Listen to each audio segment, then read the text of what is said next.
Alors, aujourd'hui, on va faire du Affinity Photo et comme ça doit être la 4e masterclass sur, un logiciel de la suite Affinity, je vais pas vous refaire l'affront de présenter tout. On va directement bosser sur des petits exercices et je vous expliquerai au fur et à mesure les petites subtilités lorsqu'il y en a. Alors, je vais vous partager dans le chat un lien avec, qui comporte plusieurs dossiers. Vous avez donc 4 dossiers. Un qui s'appelle mode de fusion, parce qu'on va travailler un peu sur les modes de fusion ce matin, vous montrer un peu ce que c'est, comment ça fonctionne.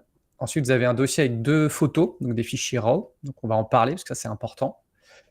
On a un fichier Made Painting, on va faire une petite compo rapide qui mixe 3 images, et on va se lancer sur un détourage un peu précis et relou, parce que regardez, le modèle, c'est une jeune fille qui a des cheveux. Alors, déjà, les gens qui ont des cheveux, moi je comprends pas.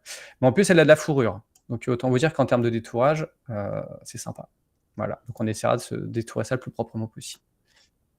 Alors, donc aujourd'hui, on va commencer par les modes de fusion. Vous avez 2 dossiers, un qui s'appelle brume et un qui s'appelle texture. On va aller d'abord dans texture. Et vous allez ouvrir donc dans Affinity Photo, celui qui s'appelle textile papier.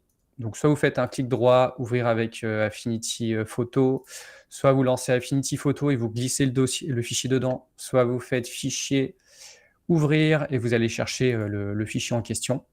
Donc moi, je vais faire un clic droit, ouvrir,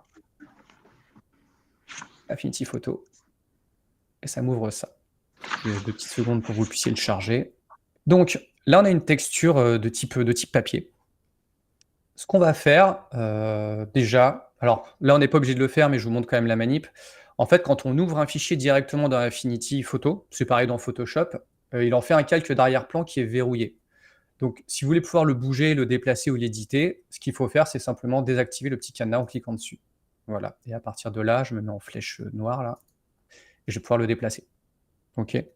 Bon, là, on va pas spécialement avoir besoin de le déplacer, mais c'est juste pour vous montrer la manip.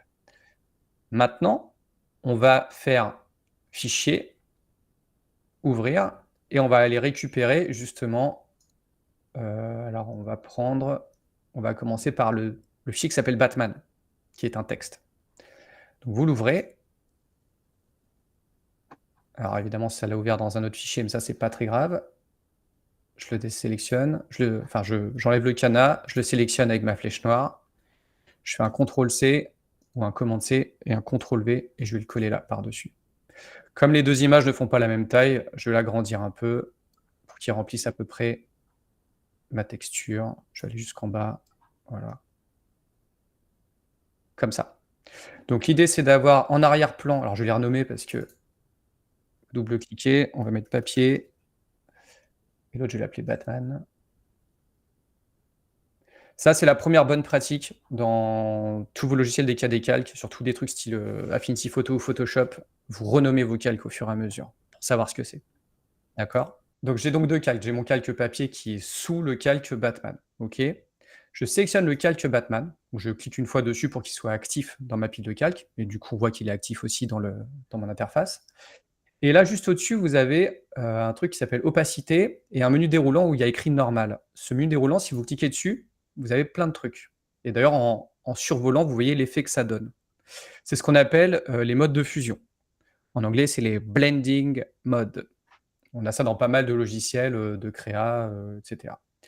Et en fait, là, ce qu'on veut faire, nous, c'est incruster le texte sur cette texture de papier, comme s'il était directement imprimé dessus. Et en fait, il y a un mode de fusion, alors ça va être plutôt produit, un mode de fusion qui va en fait enlever la zone, enfin la partie blanche de ce calque-là. Parce qu'en fait, le calque Batman, il y a juste le texte qui est en noir et le fond qui est en blanc. Et moi, je veux garder que le texte et rendre le blanc transparent. Et justement, bah, les options de fusion, ça permet d'enlever la partie blanche ou la partie claire, ou au contraire la partie noire ou la partie foncée d'une image en un clic, plutôt que de s'amuser à les détourer du texte. Donc obscurcir, ça marche pas mal en général, ou produit, je vais faire obscurcir, parce que je trouve qu'il a un rendu moins gras. Hop. Et voilà, tout simplement.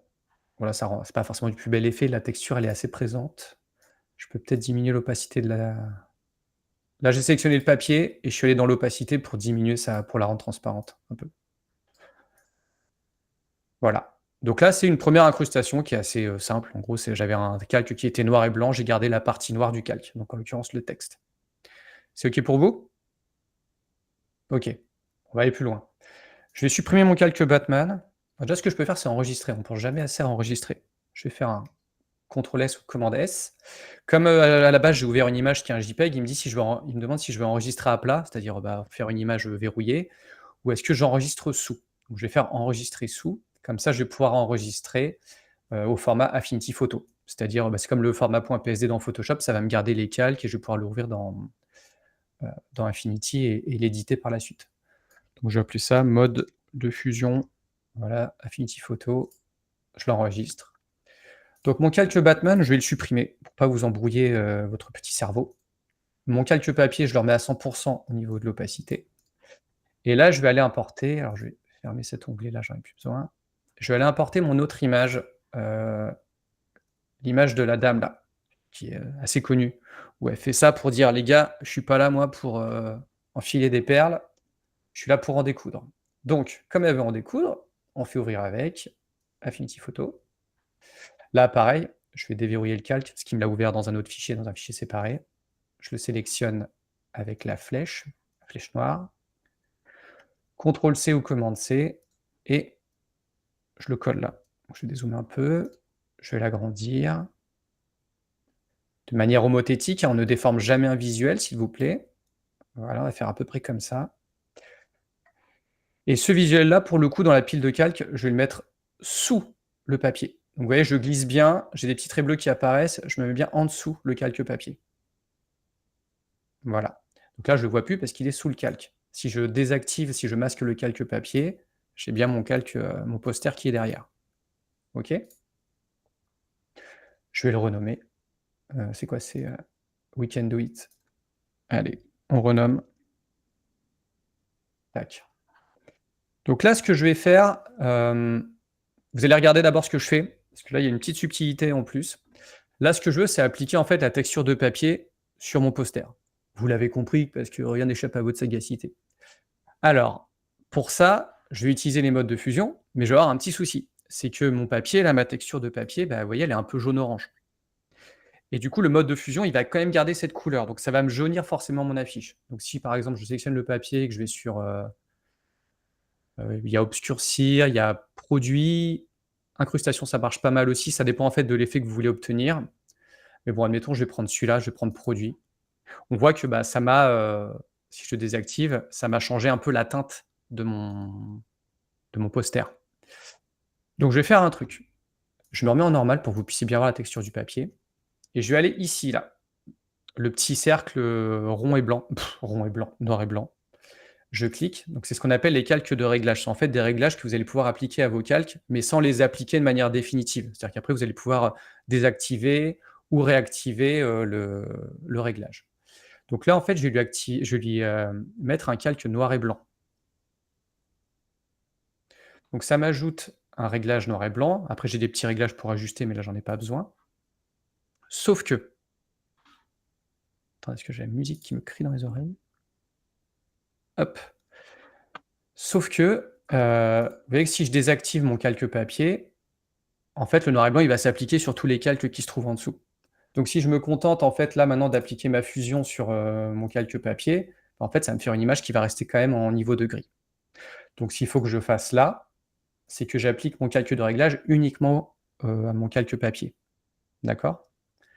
Je le sélectionne, je le glisse sur mon calque papier. Alors attention, sur Affinity, il y a 2 manières de glisser. Soit on glisse sur tout le calque, et là, vous voyez, ça me sélectionne tout le calque en bleu, et c'est ce qu'on va faire. Mais on peut aussi glisser sur la vignette uniquement. Mais on ne va pas faire ça. La vignette, en fait, je l'avais montré dans une précédente masterclass. C'est par exemple, si vous avez un cercle, vous glissez sur la vignette d'un calque, ça va faire une sorte d'emporte-pièce, ça va automatiquement faire comme un masque, par exemple. Donc là, on va juste le glisser comme ça. Vous voyez que ça me l'a enroulé. J'ai une petite flèche ici. Si je clique dessus, j'ai mon calque de réglage qui se trouve maintenant sous le calque papier un peu en décalé pour dire qu'il est appliqué uniquement au calque papier. Et je peux en fait comme ça assigner plein de calques de réglage à un seul calque. Ils vont venir en fait s'empiler en dessous comme ça au fur et à mesure. Et avec la petite flèche pour ranger ma chambre, je vais pouvoir cliquer dessus pour les masquer. Donc là, j'ai bien mon calque papier qui est en noir et blanc. Si je le désactive, On voit bien que dessous mon calque, mon autre calque est toujours en couleur. Donc là maintenant, je peux sélectionner mon calque papier et lui mettre la texture que je veux. Alors un truc qui fonctionne. Produit, hop. Et si je veux ajuster, je peux après jouer sur l'opacité. Si je veux que la texture elle soit plus ou moins marquée. Et si je trouve que ma texture elle est pas assez marquée, parce que peut-être que sur mon écran vous voyez, mais vous voyez pas bien. Je vais ajouter un autre calque de réglage. Je vais ajouter par exemple, qu'est-ce qui marche pas mal? Peut-être, alors elle est où? Luminosité et contraste. Je le glisse sur mon calque papier pour que ça s'applique qu'au papier. Voilà, il est là. Et je vais peut-être renforcer un peu les contrastes et assombrir la luminosité. Voilà. Vous pouvez en fait comme ça aller, modifier, éditer votre calque, de fusion, même s'il est déjà fusionné, pour, bah, faire ressortir, un peu de texture, pour creuser un peu plus les contrastes ou au contraire avoir un truc un peu plus smooth. Si jamais la texture elle est trop marquée, vous allez peut-être vouloir l'atténuer en justement, augmentant un peu la luminosité et diminuer les contrastes. Voilà. Donc ça, ce sont des petits ajustements. Est-ce que vous avez compris cette partie-là? OK. Il est à noter que, heu comme vous le savez ou comme vous ne le savez pas, on peut sélectionner plusieurs calques dans la palette calque et créer un groupe de calques. Alors, il y a plusieurs façons de le faire, mais moi le plus rapide pour moi c'est le raccourci. Vous faites CTRL G ou commande G, G comme grouper et ça vous fait un groupe, OK? Et un groupe de calques, vous pouvez lui appliquer des options de fusion. Voilà, vu que j'ai pas de calque en dessous, je peux mettre ce que je veux, on verra pas la différence. Mais en gros, vous pouvez très bien avoir des calques qui sont tous en mode fusion normale, parce que vous avez associé différents visuels, vous avez fait des masques, et cetera. Et en fait, après, vous pouvez les grouper et leur appliquer, pour que ça s'applique d'un coup sur l'ensemble du groupe, un mode de fusion, qui du coup fusionnera avec les calques qui est en dessous du groupe. OK? Est-ce que vous avez des questions avant que je passe à la suite? Non? Bon, ça va, on démarre gentiment. Allez, je ferme, j'enregistre et je ferme ça. Vous allez ouvrir maintenant, ah non, attendez, on n'a pas fait la brume, pardon. On va faire une autre, application. Vous ouvrez donc celui-ci là, qui s'appelle Allay et on va l'ouvrir donc dans Affinity Photo. Donc je vous laisse l'ouvrir. Alors Allay, ce que je vais faire, parce que lui pour le coup on va le modifier directement, je vais, déjà, désactiver le petit cadenas. Voilà, comme ça maintenant je peux l'éditer, je peux le déplacer, je peux faire des trucs. Vous voyez que cette photo elle a été prise de nuit, manifestement. Et comme elle a été prise de nuit pour être suffisamment exposée, il y a eu un long temps de pause. Et on voit des gens là qui se sont tapés l'incruste là. Vous voyez les petits là. Du coup, c'est un peu flou parce que comme le temps de pause est long, on dirait des fantômes. Déjà, on va essayer de les effacer. OK? Alors il y a plusieurs façons de faire. Alors moi, ce que je fais toujours, parce que là, on va faire un truc qui est destructif, c'est-à-dire que là, pour les effacer, on va vraiment aller, attaquer l'image et le seul moyen de revenir en arrière, ce sera de faire des CTRL Z. Donc moi, quand j'ai une image comme ça, je la duplique toujours. Donc commande J ou CTRL J, comme dupliquer, toujours. Voilà, donc j'ai dupliqué l'arrière-plan. Celui-là, je peux le reverrouiller et même le masquer. Et je garde juste mon calque dupliqué, c'est lui que je vais aller attaquer. Cet arrière-plan, je vais le renommer. Je vais l'appeler rue, par exemple. Voilà. Et on va utiliser un outil. Alors, où est-ce qu'il est rangé, lui? Il est là. Vous avez ici, alors selon l'outil qui est déjà présélectionné, vous n'allez pas avoir la même icône, mais c'est vers le bas, au-dessus de la flèche blanche, là. Vous avez un truc qui s'appelle outil pinceau d'InPainting. d'InPainting. Et l'outil pinceau d'InPainting, c'est donc un pinceau. Vous allez pouvoir en régler la largeur. On va pas faire un gros coup de pinceau parce qu'il faut quand même conserver un max de détails. Par contre, je vais juste désactiver ça, que je puisse voir un peu la forme de mon pinceau quand même. Alors 39 pixels. Oh! Non, bah non, je voulais pas cliquer, je voulais juste diminuer. Et en fait, vous allez pouvoir dessiner dessus comme ça. Il va automatiquement aller analyser ce qu'il y a autour. Voilà, c'est pas ultra propre, on peut après repasser un petit coup. Voilà, je le fais grossièrement, de toute façon, après on va mettre de la brume. Voilà. La dureté, il est peut-être trop dur aussi. On va faire un truc plus doux. Voilà, mon idée, c'est d'effacer les gens, qu'on ne les voit plus. Là, on voit la jointure. Ça me plaît pas, ça. C'est pas mieux. Hop. Après, on peut ajuster, faire du tampon, d'outil correcteur, mais bon, on va pas aller jusque-là. Je vais surtout les effacer qu'on voit plus les gens. C'est OK pour vous sur, l'outil pinceau d'InPainting? OK. Je dézoome un peu. On va aller chercher notre petite brume. Elle, là, Smoke. Je pense que je peux la glisser dessus. Non, il veut pas quand je suis en mode doc. Si je fais comme ça, tu veux bien que je la glisse dessus? Ah, voilà. Donc là, je l'ai pas ouvert ça m'a pas ouvert un onglet, j'ai glissé directement ma brume, sur mon image. Donc là, vous voyez qu'il s'est mis, je vais réactiver mon curseur. Il s'est bien mis en haut de la pile de calque, là. Mais si vous l'ouvre dans un autre onglet, vous faites comme tout à l'heure, vous le sélectionnez, vous faites copier-coller et vous le collez sur votre image. Donc là, c'est pareil. On va le faire aller en entier. Voilà.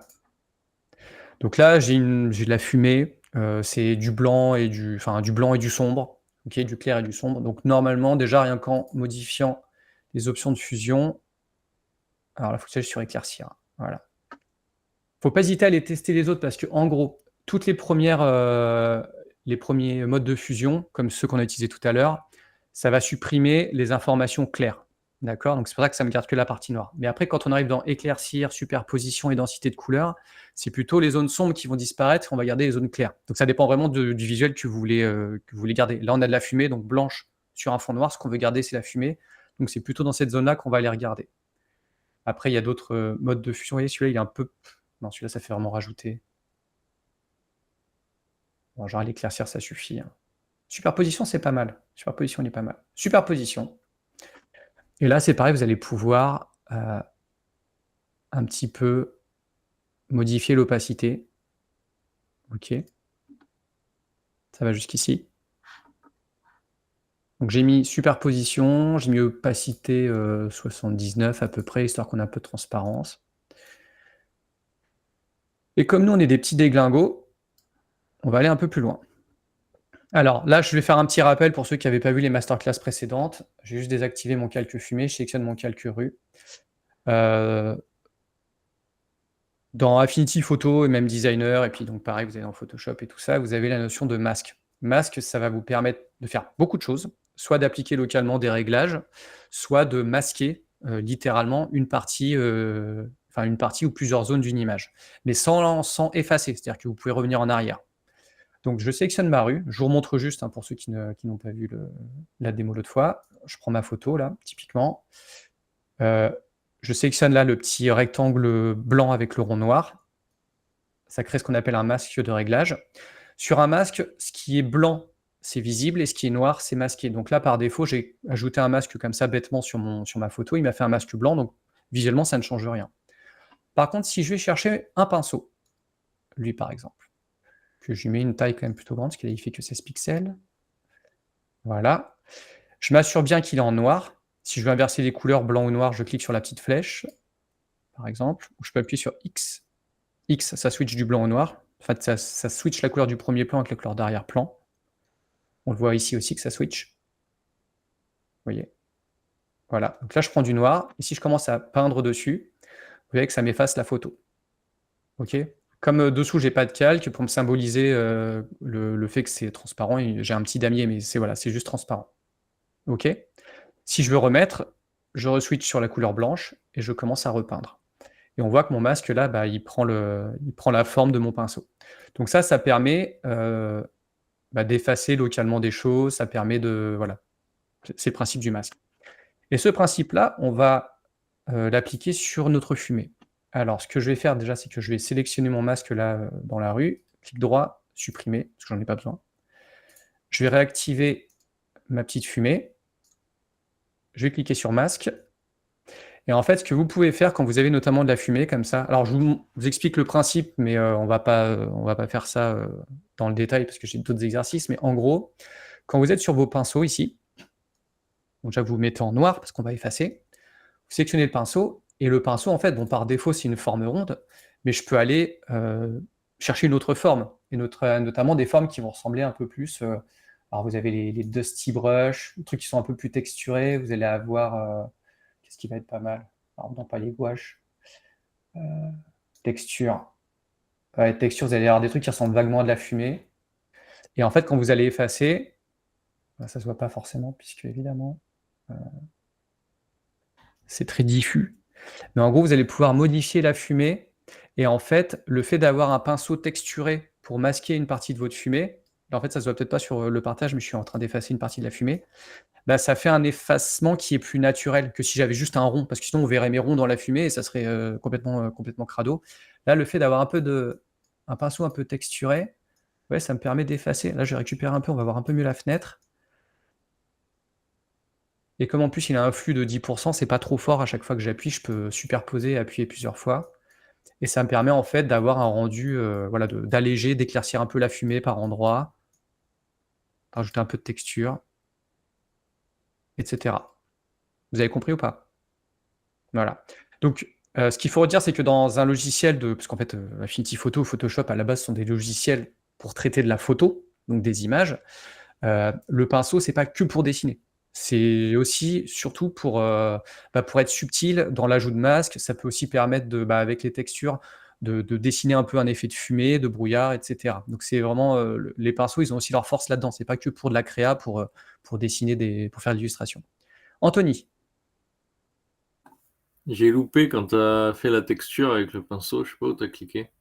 Alors, donc tu sélectionnes ton pinceau, C'est fait, tu sélectionnes bien ton masque pour pouvoir après effacer, les zones de ton image c'est et en bon. fait, là, tu as un onglet ici qui s'appelle pinceau Ah ouais, c'est là que j'ai loupé. et là, tu as tous les types de pinceaux. Alors, je suis allé dans texture, tu vois, tu en as pas mal. Je suis allé dans texture, mais je pense dans vaporisateur, tu avais d'autres trucs aussi. Voilà, oui, il y a tout un tas de textures. Il y a vraiment plein de choses et voilà, vous prenez une texture vous essayez de trouver une texture qui colle un peu avec, l'élément que vous voulez effacer pour que ça paraisse naturel. Donc D'accord. j'ai pris un truc qui faisait un peu, qui était pas régulier quoi pour donner l'impression que mon effacement était naturel. Et encore, ça met un peu de texture, on voit des petits points. Ok. OK? Ouais. C'est bon? On passe à l'exercice suivant. Allez, hop, je ferme ça. Vous pouvez l'enregistrer si vous voulez, hein, pour vous entraîner, mais moi je n'enregistre pas. Je fais ça a cappella. Alors, on va aller maintenant sur le dossier numéro 2 et là, on va parler de choses qui sont importantes. Donc, va falloir que vous soyez attentifs. Vous avez ici 2 fichiers RAW, R-A-W, qui sont des fichiers photos qui contiennent beaucoup plus d'informations qu'un fichier JPEG, par exemple, ou PNG. On va d'abord ouvrir le fichier qui s'appelle jaffa.cr2. Vous faites ouvrir avec Affinity Photo.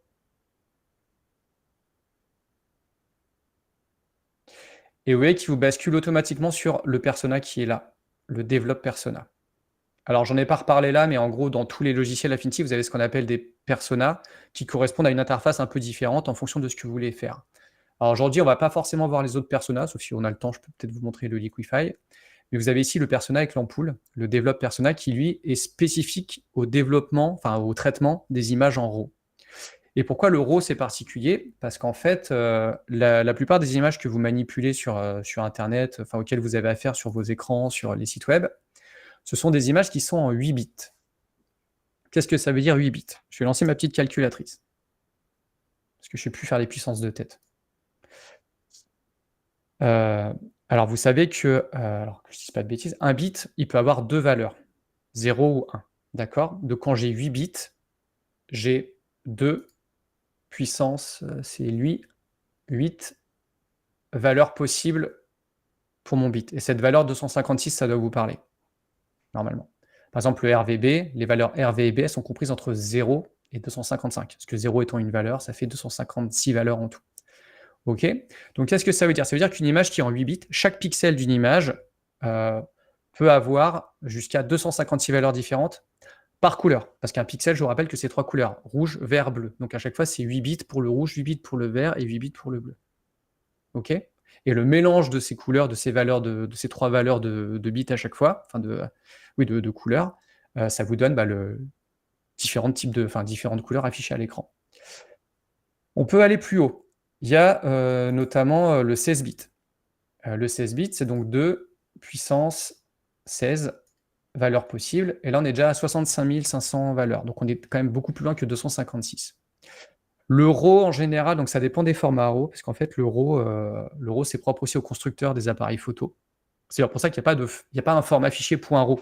En fait, le RAW, c'est vraiment un type de fichier et chaque constructeur a son extension de fichier. Là, vous voyez, on a ouvert des points CR2. Ça, c'est les fichiers RAW de Canon. Les Sony, ça va être... J'avais chargé un truc tout à l'heure. Les Sony, ça va être ARW. Vous allez avoir les Canon... les Adobe, c'est les points DNG. Qu'est-ce qu'il y a? Nikon, c'est les points nef. Enfin, voilà, vous avez plein de... Fuji, c'est les points RAW. Voilà, mais tout ça, c'est des RAW. C'est des fichiers en RAW. Et le RAW, en général, ça monte jusqu'à, en moyenne, 12. Donc, ça va être 2 puissance 12. Donc, 2 puissance 12. Ça fait 4096. Donc, ça fait moins. Mais, oui, c'est ça, hein, 2 puissance 12. Enfin, 4096 par couleur de pixels. Donc, ça fait quand même beaucoup de valeur. Et qu'est-ce que ça veut dire? Ça veut dire qu'en fait, déjà, c'est un format d'image qui n'est pas... Enfin, le RAW, c'est pas destructif. Il n'y a pas de notion de compression. C'est vraiment un format brut. Donc, en général, il est assez lourd, enfin, par rapport à un JPEG. Mais surtout, ça veut dire qu'on a beaucoup plus d'infos et qu'on peut aller beaucoup plus loin dans les modifications de l'image, c'est-à-dire au niveau des contrastes, au niveau des couleurs, au niveau de la teinte, au niveau des informations qu'on peut récupérer dans les tons clairs de l'image, les tons foncés. Et tout ça, en fait, ça va nous faire utiliser des termes qui sont là dans la palette basique, qu'on va regarder un peu ensemble, qui sont des termes qui sont communs au logiciel de photo et qui sont des termes que vous devez comprendre. Parce que quand je vais vous dire après, mets plus de saturation dans ton image, il faut que vous compreniez où vous trouvez ce paramètre et surtout quelle incidence ça va avoir visuellement sur votre image. D'accord?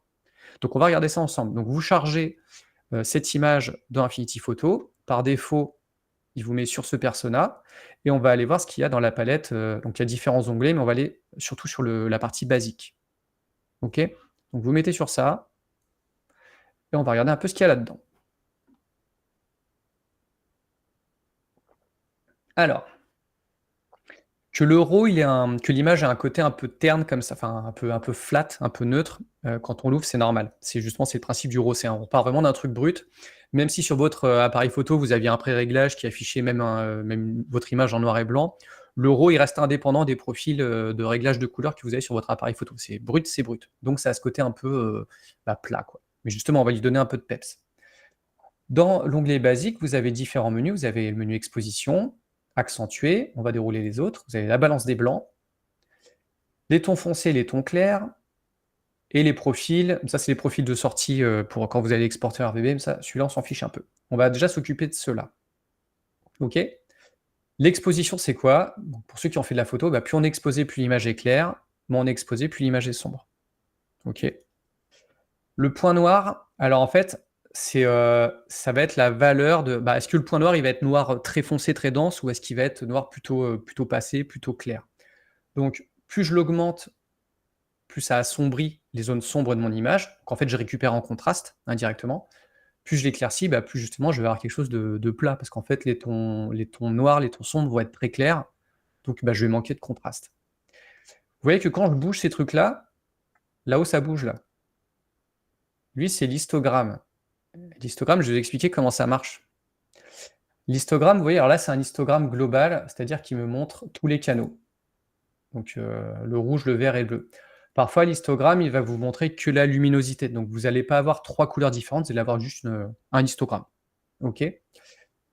À gauche de l'histogramme, normalement, ce sont les valeurs sombres. Donc, vous voyez que plus je vais augmenter les valeurs sombres de mes points noirs, plus l'histogramme il va se décaler vers la gauche. Au contraire, plus je vais éclaircir les noirs, plus il va se décaler vers la droite. Donc, à gauche, c'est noir, c'est foncé, et à droite, c'est clair. Qu'est-ce que ça représente, toutes ces petites... Oui, Elodie? Oui, pardon. J'ai pas, moi, tous les petits textes en dessous de l'histogramme. Ah bon? Oui, j'ai juste histogramme tout seul et après l'onglet basique. Alors, clique sur le petit menu hamburger et clique sur avancer, peut-être que c'est pour ça qu'il... C'est bon, parfait, merci. Ouais. Bon, après, en vrai, on n'en a pas besoin là tout de suite. Mais voilà, c'est le mode avancé de l'histogramme. Et en fait, qu'est-ce que c'est? Eh ben, vous avez en fait chaque colonne de l'histogramme, ça représente le nombre de pixels de l'image qui ont exactement la même valeur. D'accord? Donc en fait, vous voyez que comme j'ai une image qui est plutôt, on va dire, homogène, il n'y a pas de ton vraiment très clair ou très foncé, la majeure partie de mes pixels, de leur couleur, elle est concentrée sur la partie centrale de l'histogramme. D'accord? Mais si j'avais une image qui était très sombre, par exemple, bah, comme je l'ai fait tout à l'heure en forçant le point noir, bah, là, j'ai beaucoup plus de pixels qui ont des valeurs sombres, donc bah, ces pixels-là, ils se retrouvent dans la partie gauche de l'histogramme. D'accord? Donc chaque colonne, chaque ligne de l'histogramme, c'est un nombre de pixels. Donc plus vous avez de pixels qui ont la même couleur, plus votre courbe elle va monter très haut. D'accord? C'est comme ça que ça marche un histogramme. Maintenant, vous le savez. Donc, là, j'ai le point noir.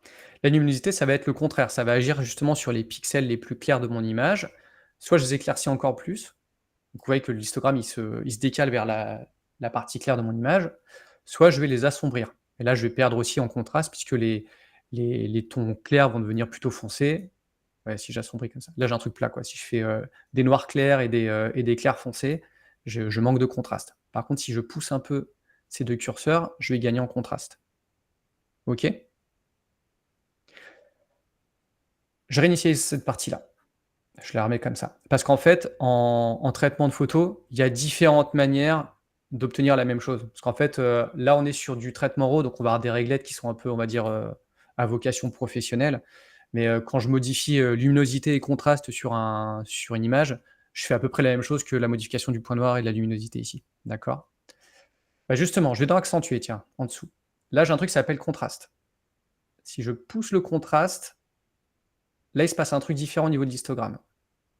C'est comme s'il s'étirait, il se répartissait. Là, en fait, quand j'augmente la partie contraste, il me répartit l'ensemble de mes pixels sur une plage dynamique qui est plus grande. Parce qu'en fait, quand je le laisse à son niveau normal, vous voyez que l'histogramme, il est un peu ramassé, enfin, il est un peu centré. Et en fait, à gauche, j'ai très peu de pixels, j'ai très peu d'informations de pixels, et à droite aussi. Donc, c'est de l'information qui est perdue. Après, si c'est le rendu que vous voulez obtenir visuellement, vous pouvez laisser comme ça. Mais si vous voulez vraiment tirer parti de toutes les informations que vous avez dans votre photo, vous allez avoir intérêt à faire en sorte que votre histogramme, il démarre quand même un peu plus à gauche et il démarre un petit peu plus à droite. Sans aller trop loin non plus, parce que si on le pousse trop d'un côté ou de l'autre, bah, là, on crame des informations de pixels et voilà, on va détruire en fait des informations. Mais là, vous voyez, déjà en poussant mon contraste, bah, je récupère notamment sur la partie sombre, et on voit que visuellement, mon image, bah, là, elle est, enfin voilà, elle est plus, elle est plus contrastée, quoi. Il y a plus de valeur, il y a plus de profondeur. On n'est plus sur le côté flat qu'on avait tout à l'heure. D'accord? Et ce que j'ai fait avec cette réglette contraste, j'aurais pu obtenir à peu près le même effet en jouant sur la réglette point noir et la réglette luminosité. D'accord? La clarté. Alors la clarté, alors des fois il y a des termes qui sont un peu différents d'un logiciel à l'autre. La clarté, je crois que ça peut être toujours la clarté. Attends, je vais regarder sur mon téléphone, parce que sur l'iPhone, sur le logiciel de traitement d'image, des fois, est-ce que ça s'appelle clarté? Alors, éclat. Ouais, des fois ça s'appelle netteté ou intensité ou définition, enfin voilà, bon bref. La clarté, en fait, ça va basiquement creuser les écarts de valeur entre les pixels qui sont côte à côte dans votre image. Donc si je le pousse à fond, ça va faire un truc dégueulasse. Encore que là, sur une voiture, ça ouais, si, quand même. Ouais, là, c'est un peu too much. Je suis allé un petit peu trop fort sur ma clarté. Mais la clarté, ça peut être pas mal d'en ajouter un tout petit peu quand bah, voilà, on a manqué un peu de détails ou qu'on veut renforcer le côté. Bah là, voilà, s'il y a beaucoup de texture sur les murs, sur la voiture, si je veux un peu renforcer ce côté-là, je peux pousser un peu sur la clarté. Mais en restant raisonnable, parce que sinon, ça ressemble vraiment à rien. Au contraire, si je diminue la clarté, je vais avoir un truc beaucoup plus film hollywoodien des années 50, ceci est l'amour, tout est flou. Ouh, lueur diffuse. Voilà, donc la clarté, ça va vous permettre de récupérer un peu de texture ou d'en avoir moins. Et comment ça se traduit sur l'histogramme? Vous voyez que mon histogramme, quand je monte la clarté, il est de plus en plus piquant. Vous voyez, parce que ça creuse vraiment les écarts entre les pixels contigus. Ensuite, on va voir la saturation et la vibrance. La saturation, c'est juste le fait de forcer en fait une couleur. C'est-à-dire que si je diminue la saturation, je vais aller vers du noir et blanc, du niveau de gris. Ok. Par contre, si je pousse la saturation, les couleurs elles vont être vachement plus pétantes. Ok, vous le voyez là. Si je désactive accentuer, voilà, en plus j'ai mon contraste qui s'ajoute, mais en gros, voilà, je pousse les couleurs un peu plus loin. La vibrance, c'est un peu pareil, mais c'est un peu plus subtil et ça va surtout agir sur les teintes froides. Donc en poussant la vibrance, vous voyez que c'est subtil. Je ne sais pas si vous allez le voir sur mon partage d'écran, mais en gros là, ce qui se passe quand je pousse la vibrance, La saturation du mur, elle change pas trop. Par contre, la voiture, elle a un poil plus bleu. Mais c'est subtil, c'est plus doux. Si vous voulez pousser un peu voilà, les couleurs sur une image, mais sans y aller trop fort, commencez par la vibrance et après ajouter la saturation. La saturation, par contre, on la voit très vite sur les teints chauds. Vous voyez que le mur, là, il devient très vite très orange. OK? Est-ce que vous avez compris? OK. On continue? Je vais réinitialiser mon accentué. Je vais juste remettre du contraste parce que quand même, hein, on n'est pas des bêtes. Et je vais aller sur la balance des blancs. Alors la balance des blancs, alors si je l'active déjà, est-ce qu'il me change quelque chose? Non, il me l'a laissé tel quel. La balance des blancs, c'est déjà quelque chose que vous paramétrez lorsque vous faites votre prise de vue. Quand vous prenez une photo, votre appareil photo ou votre téléphone, il y a une balance des blancs qui est paramétrée. Par défaut, elle est en automatique. Et en gros, il va. Alors, la balance des blancs, vous savez peut-être pas forcément ce que c'est. En gros, chaque lumière, chaque source de lumière a ce qu'on appelle une température de couleur, c'est-à-dire une teinte. Si on prend la lumière du soleil comme référence, on va dire elle est blanche, et les éclairages intérieurs, par exemple, les éclairages que vous avez chez vous, ils seront plutôt jaunes. D'accord? C'est ce qui fait qu'il faut adapter la balance des couleurs quand on prend une photo. Si vous paramétrez votre balance des blancs sur votre appareil photo, votre téléphone, en mode bon bah, en disant à l'appareil photo, ma lumière là c'est le soleil, et qu'en fait vous êtes en intérieur éclairé par des éclairages artificiels, votre photo elle va paraître jaune. Et inversement, si vous êtes en extérieur, que vous prenez une photo voilà, éclairée par le soleil et que votre appareil photo il est configuré en éclairage artificiel, votre photo elle va paraître bleue, très froide. Parce qu'en fait, l'appareil photo il va compenser en fait, la teinte de la lumière en fonction de la source de la lumière elle-même. Là, il est évident que j'étais en extérieur quand j'ai pris la photo, oui, parce que c'est moi qui ai pris cette photo. Donc je suis sur la lumière du soleil et il m'a mis une température de couleur qui est cohérente avec la température du soleil. Le soleil, c'est entre 5000 et 5500 Kelvin. L'unité de mesure de la température de couleur, c'est le Kelvin. Pas degré Kelvin, hein. Kelvin tout court. Degré Kelvin, c'est une erreur. Donc là, j'ai quelque chose qui est autour de 5300 Kelvin.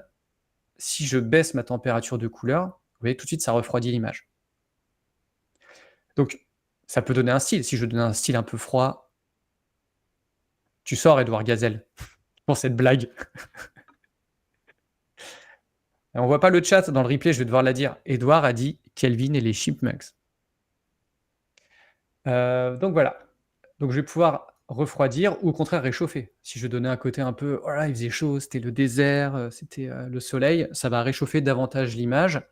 Mais de fait, même mes teints froids, par exemple la voiture qui est plutôt bleue, elle va devenir, ça va réchauffer les couleurs. Là, vous voyez qu'en faisant ça, je perds un peu des informations. Je suis en train d'écraser mon histogramme. Justement, dans les bleus, je perds des infos puisque les bleus, ils sont en train de devenir orange. Donc plus ça va, plus j'écrase les valeurs. Alors là, je suis en train de détruire un peu des informations de ma photo. La balance des blancs, ça peut être pas mal si justement vous avez mal réglé votre balance des blancs lors de la prise de vue. D'accord? Si j'avais mal réglé ma balance des blancs, peut-être ma photo, elle aurait cette tête-là. Et du coup, en repoussant un peu la réglette du bon côté, je la réchauffe. Et ça, vous pouvez le faire plutôt proprement sur du RAW. Quand vous êtes sur du JPEG, par exemple, où vous avez des informations qui sont uniquement en 8 bits, vous avez moins de marge de manœuvre et vous allez plus vite être coincé sur le fait de pouvoir rattraper ce genre d'erreur. D'accord? En associant avec la température de couleur qui va basiquement du bleu au jaune ou du bleu au orange, on va avoir ce qui s'appelle la teinte. La teinte, vous voyez, elle va du vert, en fait, c'est que des couleurs complémentaires à chaque fois. Elle va du vert au magenta. Donc là, c'est pareil, je vais pouvoir un peu ramener un peu plus de rouge dans ma photo. Là, je vais pousser à fond pour que vous puissiez voir la différence. Ou au contraire, ramener un peu plus de vert pour avoir un peu une teinte jaune-vert. Et après, c'est le mélange des deux qui va vous donner une teinte, la teinte que vous voulez. Là, on est en photo, il n'y a pas de... la règle, c'est d'essayer de ne pas détruire d'informations, mais après, il y a le côté un peu, on va dire, artistique du photographe. Si vous voulez donner un effet chaud à votre photo, comme ça, pour donner l'impression qu'il faisait chaud, que c'était la chaleur et tout, vous pouvez le faire. Il n'y a pas de truc interdit. Mais si vous voulez donner une teinte, ça va se jouer au niveau de la balance des blancs. OK? Après, vous verrez dans... je ne sais pas si on aura le temps, mais en fait, là, j'applique des modifications qui sont globales sur l'image, mais après, on peut aussi localement modifier des couleurs, dire, modifie-moi uniquement les bleus. Je crois que c'est bon. Alors, ça va peut-être faire un peu redite par rapport à contraste et à point noir et luminosité. Les tons clairs et les tons foncés, parfois, ça s'appelle ombre à la place de ton foncé, et pour les tons clairs, ça va s'appeler haute lumière dans certains logiciels. Mais c'est la même chose. C'est les tons foncés et les tons clairs. Donc les hautes lumières, ce sont les les hautes lumières, la lumière, les points lumineux, les points clairs, et les ombres, les shadows, donc c'est les zones foncées. Et là, c'est pareil, en fait, avec cet outil-là, vous allez pouvoir, ça va vous permettre de récupérer de la matière si parfois vous avez l'impression que la photo elle a été un peu cramée. Par exemple, alors ça marchera mieux sur l'autre photo qu'on va utiliser après, mais par exemple, vous avez un ciel qui est un peu clair par rapport à votre premier plan, ou un premier plan qui est un peu foncé par rapport au plan de derrière. Vous allez dire, les tons foncés, je veux qu'ils soient plus clairs. Par contre, je vais me remettre à qu'on voit un peu mieux. Donc là, on voit que mes ombres, les tons foncés, plus je les mets à gauche, plus ils sont sombres, plus je les mets vers la droite, plus je vais les éclaircir. Ça va donner un côté un peu délavé si je le pousse trop loin. Et pareil, les tons clairs, si par exemple j'ai des tons qui ont l'air un peu cramés, qui sont très blancs, je vais pouvoir récupérer de la matière en les assombrissant. Là, comme je dis, ça reste un réglage qui s'applique sur toute l'image, d'accord? Par contre, si je les pousse, ça va les rendre un peu plus clairs. Donc là, c'est vraiment la notion de haute lumière et d'ombre, ou de ton clair et ton foncé. Mais là, vous voyez qu'en l'occurrence, les tons foncés, ça va agir pas mal sur l'ombre qui est sous la voiture et là derrière. Ok. Alors que les tons clairs, ça va agir sur les hautes lumières, donc plutôt là-haut, là, et puis sur les zones claires de la carrosserie. Là. On va aller sur, du coup, c'était sur détail, non, sur ton. Ton, je vais vous montrer les courbes. Donc on va dérouler les courbes, on va les activer. Alors parfois dans les courbes, vous avez l'histogramme qui est superposé. Là, comme on l'a au-dessus, il ne me le met pas, parce que je peux, parce que sinon c'est redondant. Hein. Et les courbes là, en l'occurrence, ici vous avez le mètre, donc ça va être le rouge, le vert et le bleu mélangés, donc la lumière en fait, on va surtout jouer sur la lumière. Mais après, vous pouvez refaire par canal, vous pouvez modifier les courbes localement, la courbe du rouge, la courbe du vert, la courbe du bleu. Ok. Donc si je prends sur le composant mètre, la courbe mètre, alors attendez, ce que je vais faire, pour qu'on voit bien, je vais tout initialiser les réglages qu'on a fait avant. Là, je me remets en mode flat, comme si j'avais ouvert l'image, et je retourne sur la courbe. Vous avez sûrement entendu parler des S-curves, les courbes en S. Les courbes en S, donc là c'est pareil, le noir c'est à gauche, le blanc c'est à droite. C'est le fait de créer du contraste en assombrissant les tons foncés et en éclaircissant davantage les tons clairs. Ça fait une courbe en S et ça fait une courbe qui en fait fait en fait ce que j'ai fait tout à l'heure en mode basique. Hein. C'est juste comme je vous ai dit, il y a différentes manières d'obtenir un résultat similaire. Là avec les courbes, en gros vous allez jouer sur la partie sombre, la partie claire.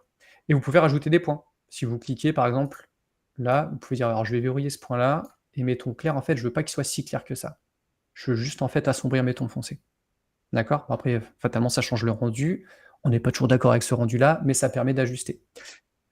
Je fais un CTRL-Z. Vous voyez que là, mon histogramme ici, j'ai peu de pixels de cette valeur-là. Donc, si j'attrape ce point de la courbe là, ici, et que je le glisse par là, c'est pas flagrant. Là. Ouais, il faut que je le pousse plus loin.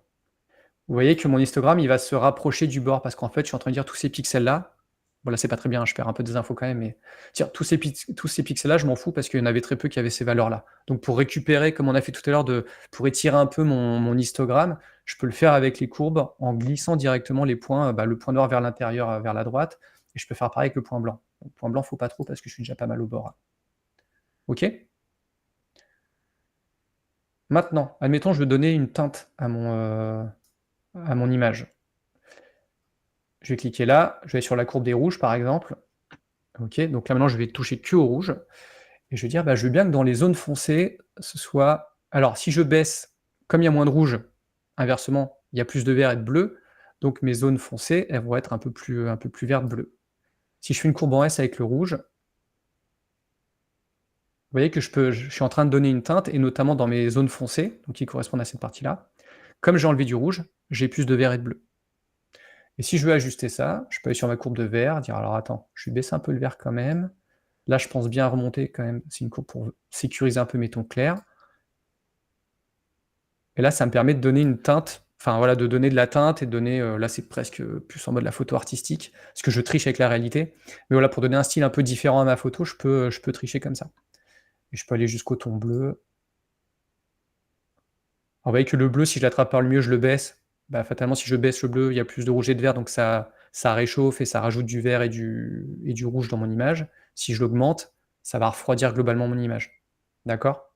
Donc ça, après, il faut faire mumuse pour regarder comment ça impacte visuellement votre image. Mais en gros, voilà, ça se passe comme ça.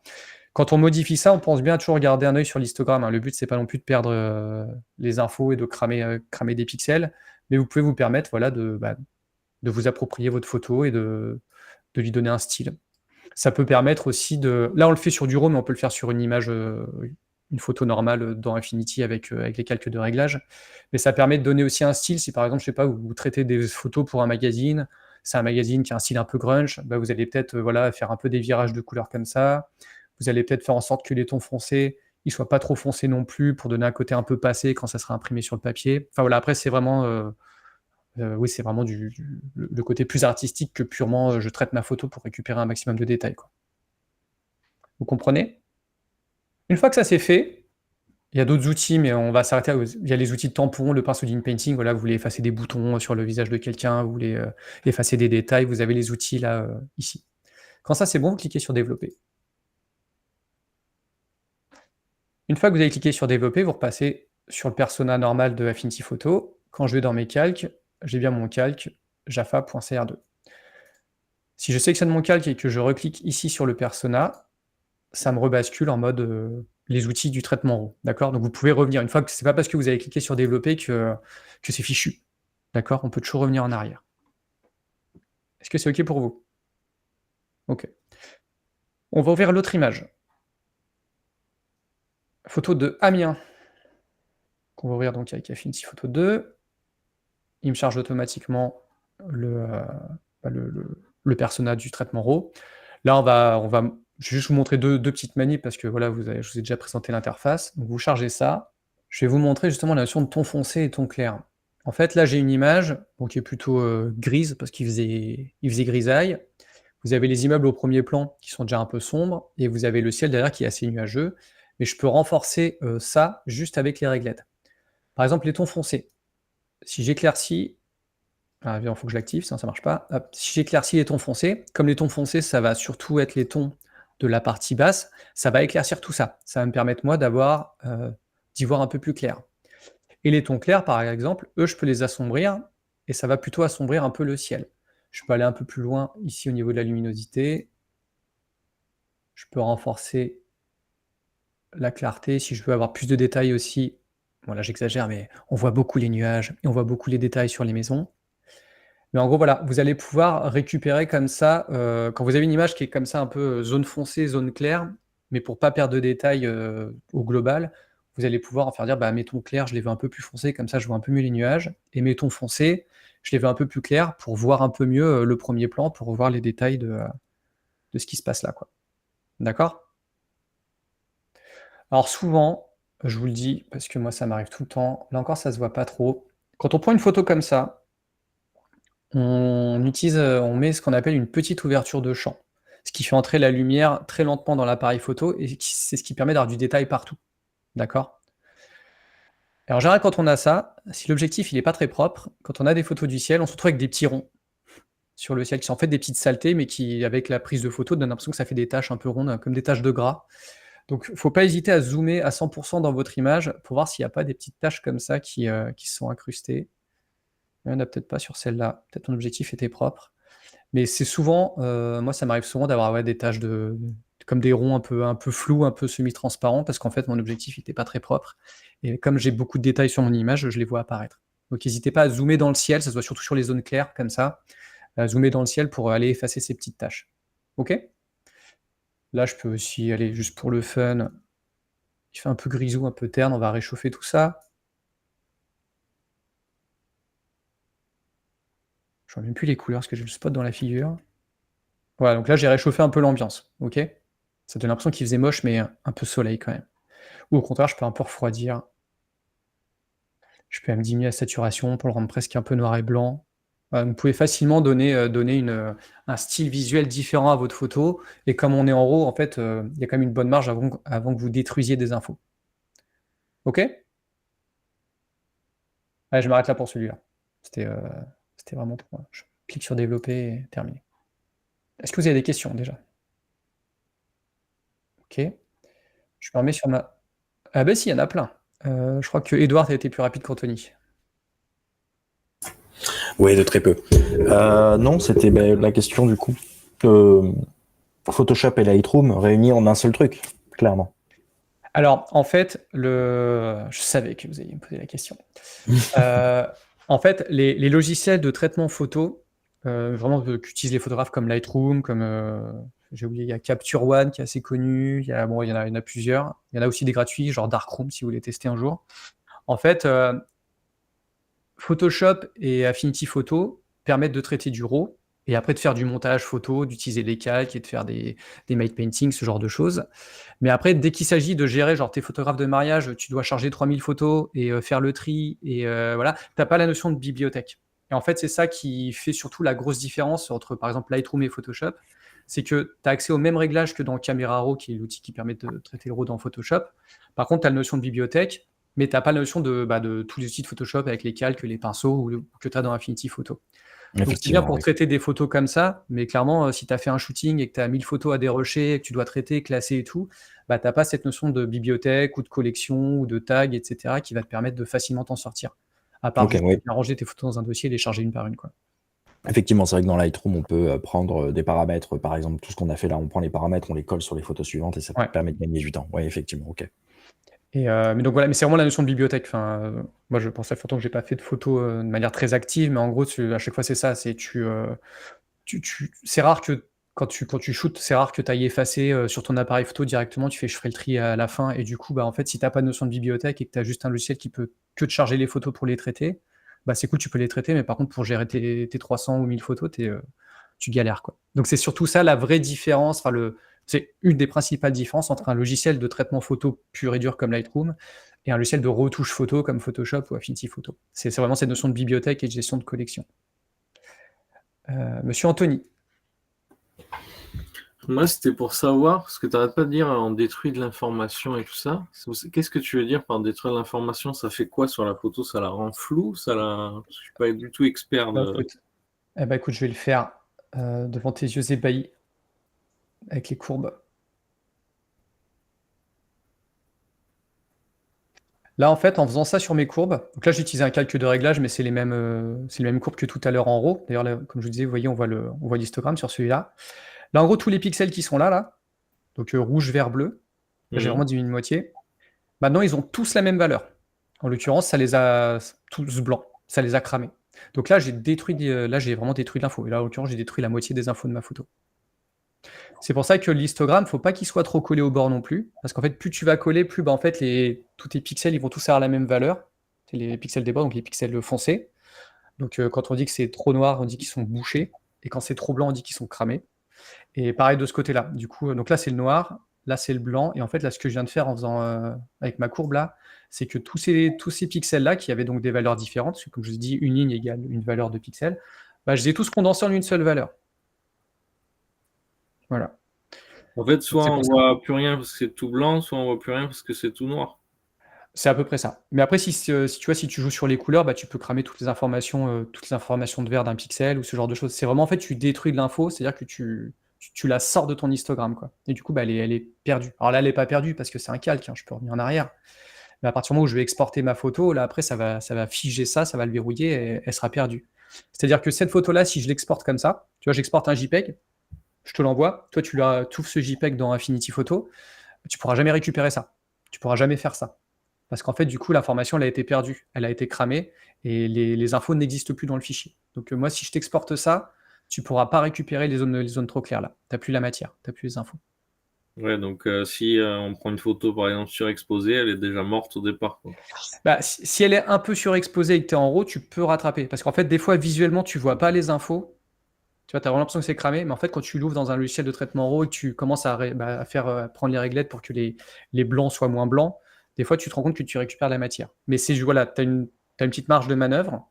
En RAW, tu peux rattraper. En JPEG, tu ne pourras pas. Mais si c'est trop surexposé ou trop sous-exposé, c'est mort. D'ailleurs, tout le monde conseille, hein, quand tu prends une photo, il vaut mieux être un peu sous-exposé, parce que c'est toujours un peu plus simple de récupérer de la matière dans des zones foncées que d'être trop exposé. Parce que pour le coup, le blanc, ça crame très vite, et une fois que c'est cramé, t'as pas les infos. Même si c'est du RAW. D'accord. Donc voilà. Donc là, je suis donc en mode persona Affinity Photo. Donc c'est devenu donc là j'ai le calque de ma photo et donc là j'ai mon là en fait à partir de là, vu que je suis revenu en mode Affinity Photo, je vais pouvoir modifier ma photo comme je le ferais avec n'importe quelle image, qu'elle soit RAW ou pas RAW. Donc je vais pouvoir appliquer un masque dessus, je vais pouvoir appliquer des calques de réglage. Parce que je clique sur noir et blanc, boum, ça me fait une version noir et blanc. Je vous l'ai pas dit tout à l'heure, mais les calques de réglage, vous pouvez aussi modifier leur fusion. Par exemple, là mon calque noir et blanc, je peux faire incrustation. Vous voyez, ça neutralise pas mal la notion de, les couleurs. Si je réduis l'opacité, je peux avoir un entre-deux. Donc ça, c'est encore une autre manière de creuser cette notion de clarté, et de creuser le noir et le clair, en jouant là pour le coup uniquement sur les options sur les modes de fusion du calque réglage noir et blanc. D'accord? Je ne vais pas rentrer plus dans le détail de ça, vous testerez. Il y a un mode de fusion que vous avez dans Affinity Photo que vous n'avez pas dans Photoshop. Alors là, ça va pas avoir de sens de le faire sur ça. C'est effacer. Ce truc-là, en fait, quand vous avez... je sais pas si je peux le faire avec... Non, ça n'a pas marché, ça, sur... Ah si, j'ai quand même des formes géométriques, là. Je vais voir si ça marche avec des formes. Je fais un test. Tac, je vais faire une autre forme. Voilà. Alors, L, c'est la bleue. L, c'est la rouge. Je prends mon ellipse bleue et je mets en effacer.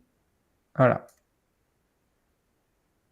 Ça fait comme si vous vouliez faire un masque, mais c'est pas un masque. En fait, ça efface vraiment l'objet.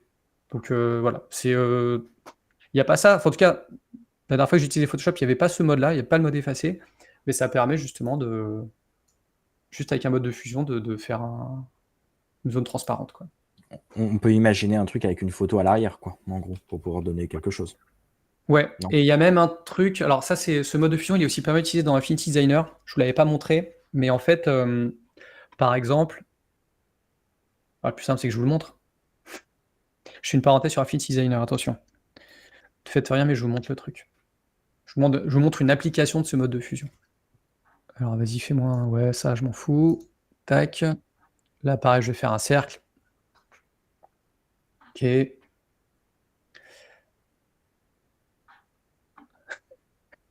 T'as vu ça, Luc? Un cercle.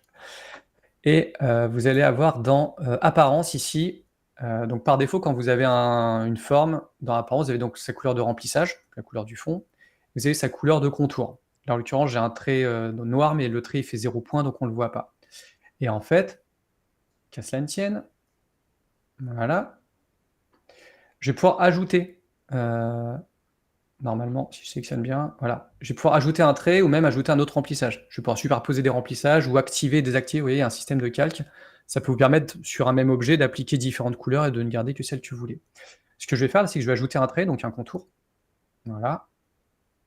Donc, mon trait, je vais lui donner un contour de 24. Par contre, je vais changer sa couleur. Voilà. Et voilà. Là, j'ai changé. Pourquoi il ne veut pas? Attendez. Voilà. Donc là, j'ai changé l'ordre de mes traits. J'ai mis le contour noir par-dessus le contour bleu. Vous voyez que le contour noir, là, on le voit, il est bien par-dessus le contour bleu. OK? Je sélectionne mon objet. Je sélectionne mon trait noir. Vous voyez, il me dit normal, là, c'est le mode de fusion. Je clique dessus. Et je lui dis effacer. Et là, ça l'a rendu transparent. Donc ça vous permet en fait de superposer. Alors c'est une application parmi d'autres, mais celle-là, elle est pas mal utilisée. Ça veut dire que maintenant, si je mets un objet derrière, là... Oh, il est beau! Ouh là là là là là là là là. Pop, pop, pop, pop, pop, pop, pop. Oh là là, c'était pas ça que je voulais modifier. Oh là là là. Arrêtez-moi, je fais n'importe quoi là. En plus, j'ai mis la même couleur. C'est débile, mettons du rouge. Ah là, je me suis encore trompé. Oh là là là. Voilà. Donc vous voyez bien que mon contour qui était noir, là, que j'ai rendu transparent, il est effectivement transparent. Donc ça, c'est pas mal. Voilà, bon, c'était la parenthèse Affinity Designer. Dans mon idée, je voulais qu'on prenne cette image-là, avec cette image-là, avec cette image-là, pour faire un truc qui ressemble à cette image-là. Si vous êtes chaud. Vous êtes chaud ou pas? Ouais, je vous sens chaud. Voilà. Mais comme ça va être un peu plus long que ce qu'on a fait jusqu'ici, je vous propose qu'on fasse la pause maintenant. Et sans IA, s'il vous plaît. Et sans IA. C'est pour vous montrer les bases de ce qu'on appelle le make painting. Et voilà, ça. Ça va nous faire utiliser les calques de réglage, le détourage, toutes sortes de choses. OK? Monsieur Loïc. Monsieur Romain, j'avais une question slash remarque. Tout Dis-moi. à l'heure, avec Edouard, tu parlais donc de bibliothèque et que si j'ai pas tout bien entendu, comme quoi on pouvait peut-être pas faire ça sur Photoshop et Affinity, d'avoir une librairie genre de 300 photos, admettons, et appliquer à non, c'était pas ça. Je sais plus. Mais qu'il n'y avait pas de librairie sur Photoshop et Affinity, c'est ça? Oui, en fait, sur Lightroom, par exemple, tu as un système intégré de gestion de fichiers et de collection pour classer tes photos. Tu vois, tu peux les grouper, même indépendamment de où elles sont stockées sur ton ordinateur. Tu peux faire des groupes, je sais pas moi, groupe vacances, mariage, ce que tu veux. Et en fait, ça te permet de les rassembler. Tu peux masquer des photos sans forcément les supprimer, juste pour qu'elles apparaissent pas dans ta collection. Et tu peux faire ce qu'on appelle des batchs, c'est-à-dire que tu peux appliquer les mêmes modifications à un ensemble de photos. Mais tu peux normalement quand même, je sais que dans Camera Raw, tu peux prendre des presets et les appliquer sur un autre RAW. Ah bah justement, parce que la dernière fois, je faisais de la retouche photo et je regardais des tutos sur Affinity. Bon, c'est de l'anglais, Ouais. mais j'avais trouvé cette vidéo-là où le mec explique comment faire du batch editing en faisant des macros, enregistrer ses pré-réglages. En fait, il avait fait des photos d'un mariage. Donc, il avait, je sais pas, 50 photos du même cadre, en gros, la même posture des personnes, etc. Et il expliquait qu'en faisant ça, bah, il avait gagné beaucoup plus de temps, forcément, parce que c'était à peu près les mêmes réglages à faire pour les 50 mêmes photos. Donc, en enregistrant des macros, il fait sa librairie de macros et il choisit dans son fichier dans son fichier quoi, les photos à appliquer la macro, et comme ça il avait plus qu'à les appliquer. Je sais Mais pas du coup, il est si- obligé de bidouiller un peu. Enfin, tu vois, il doit faire des macros et tout, quoi. Mais il est obligé de faire des macros. Ouais, voilà. Donc oui, ça marche aussi, mais c'est pas le truc qui est natif, qui est intégré à l'interface et qui se fait en un clic, tu vois. C'est ça que j'avais pas Et compris. oui, il y a toujours moyen de bidouiller, hein, de toute façon. Mais là, c'est vraiment fichier par fichier quand tu es dans du Photoshop ou Ok, du Affinity Photo. Mais Ok. merci pour le tip, je regarderai quand même, ça m'intéresse. de rien. Alors, j'ai fait ce petit montage hier en posant mon ordinateur sur un coin de table dans un bar au Nouveau-Mexique. Et donc on va regarder. Donc il y a 3 photos. On va analyser ensemble ce qui a été fait par la personne. Donc, pour pouvoir se projeter sur ce qu'on va faire derrière. Déjà, on a la chaîne de montagne là qui est là. Vous voyez bien l'écran, ouais, c'est bon. La chaîne de montagne, ça correspond à cette photo-là. D'accord? Donc la chaîne de montagne qui est là, le ciel, on l'a plus, et le bas là avec la route, on ne l'a plus non plus. OK? Ensuite, bah, justement, à la place du ciel, on a ce magnifique ciel étoilé qui est là, qui a été très agrandi, du coup, il est un peu pixelisé et dégueulasse, mais en tout cas, c'est un ciel étoilé. OK? Et ensuite, on a l'eau qui est là, qui a été récupérée ici, et dans laquelle on a le reflet de la chaîne de montagne, parce que quand même, et le reflet des étoiles, parce que quand même, réalisme oblige. D'accord? Donc on va faire ça. Donc, je vous propose de commencer par ouvrir cette image, Fitzroy. OK, vous la chargez dans Affinity Photo. Je vais fermer ça. Ouvrir avec. Voilà. Ah, vous avez disparu. Où êtes-vous? Vous êtes là. OK. Donc une fois que vous avez chargé cette photo, voilà. Une fois que vous avez chargé la photo, déjà ce qu'on va faire, c'est qu'on va devoir la modifier. Comme je vous disais tout à l'heure, on va décocher le petit cadenas. Parce que comme je l'ai ouvert directement dans Affinity Photo, il me la met en mode arrière-plan. Je vais la renommer, surtout je vais renommer la partie qui m'intéresse, donc montagne. OK. Est-ce qu'on utilise l'outil d'IA pour détourer? Edouard, il veut pas. Non, non, non. Si, on va le faire, on va le faire. Alors sinon, on peut utiliser l'outil, c'est l'outil pinceau de sélection. Mais oui, c'est celui-là. Mais non, on va faire, vous cliquez sur la petite chouette là. Alors, par contre, je vais désactiver mon curseur parce qu'à chaque fois, il me fait des bugs quand j'utilise. La petite chouette là qui est là, on va le laisser charger. Oui, il a peut-être chargé déjà. Alors attendez, si vous avez jamais lancé Affinity Photo avant, il y a un réglage à faire pour avoir accès à l'IA. Donc déjà, il faut que l'ordi soit pas trop vieux, mais vous allez dans les réglages. Alors, sur, Mac, c'est Affinity Photo, réglages et sur, PC, ça va être édition, je crois, réglages. Vous allez dans les réglages et vous avez un truc qui s'appelle modèle d'apprentissage là, la deuxième. Et il faut cliquer sur, segmentation et point marquant, vous cliquez sur installer, les deux. C'est pas très lourd, mais c'est ce qui va télécharger, l'algorithme d'IA localement sur votre ordinateur pour pouvoir, analyser la photo et vous proposer des détourages.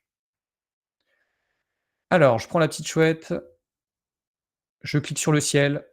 Évidemment, ça marche pas, comme à chaque fois. C'est fou, à chaque fois que je vous fais la démo, le truc d'IA marche pas alors que je l'ai fait hier. Il veut pas charger, c'est pas grave, je m'en fous, je vais prendre lui là.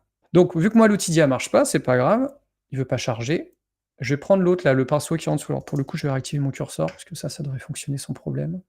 Donc cet outil-là, qui est un pinceau de sélection, mais qui va quand même détecter les objets et être magnétique, je vais le faire un peu plus gros et je vais aller sélectionner mon ciel.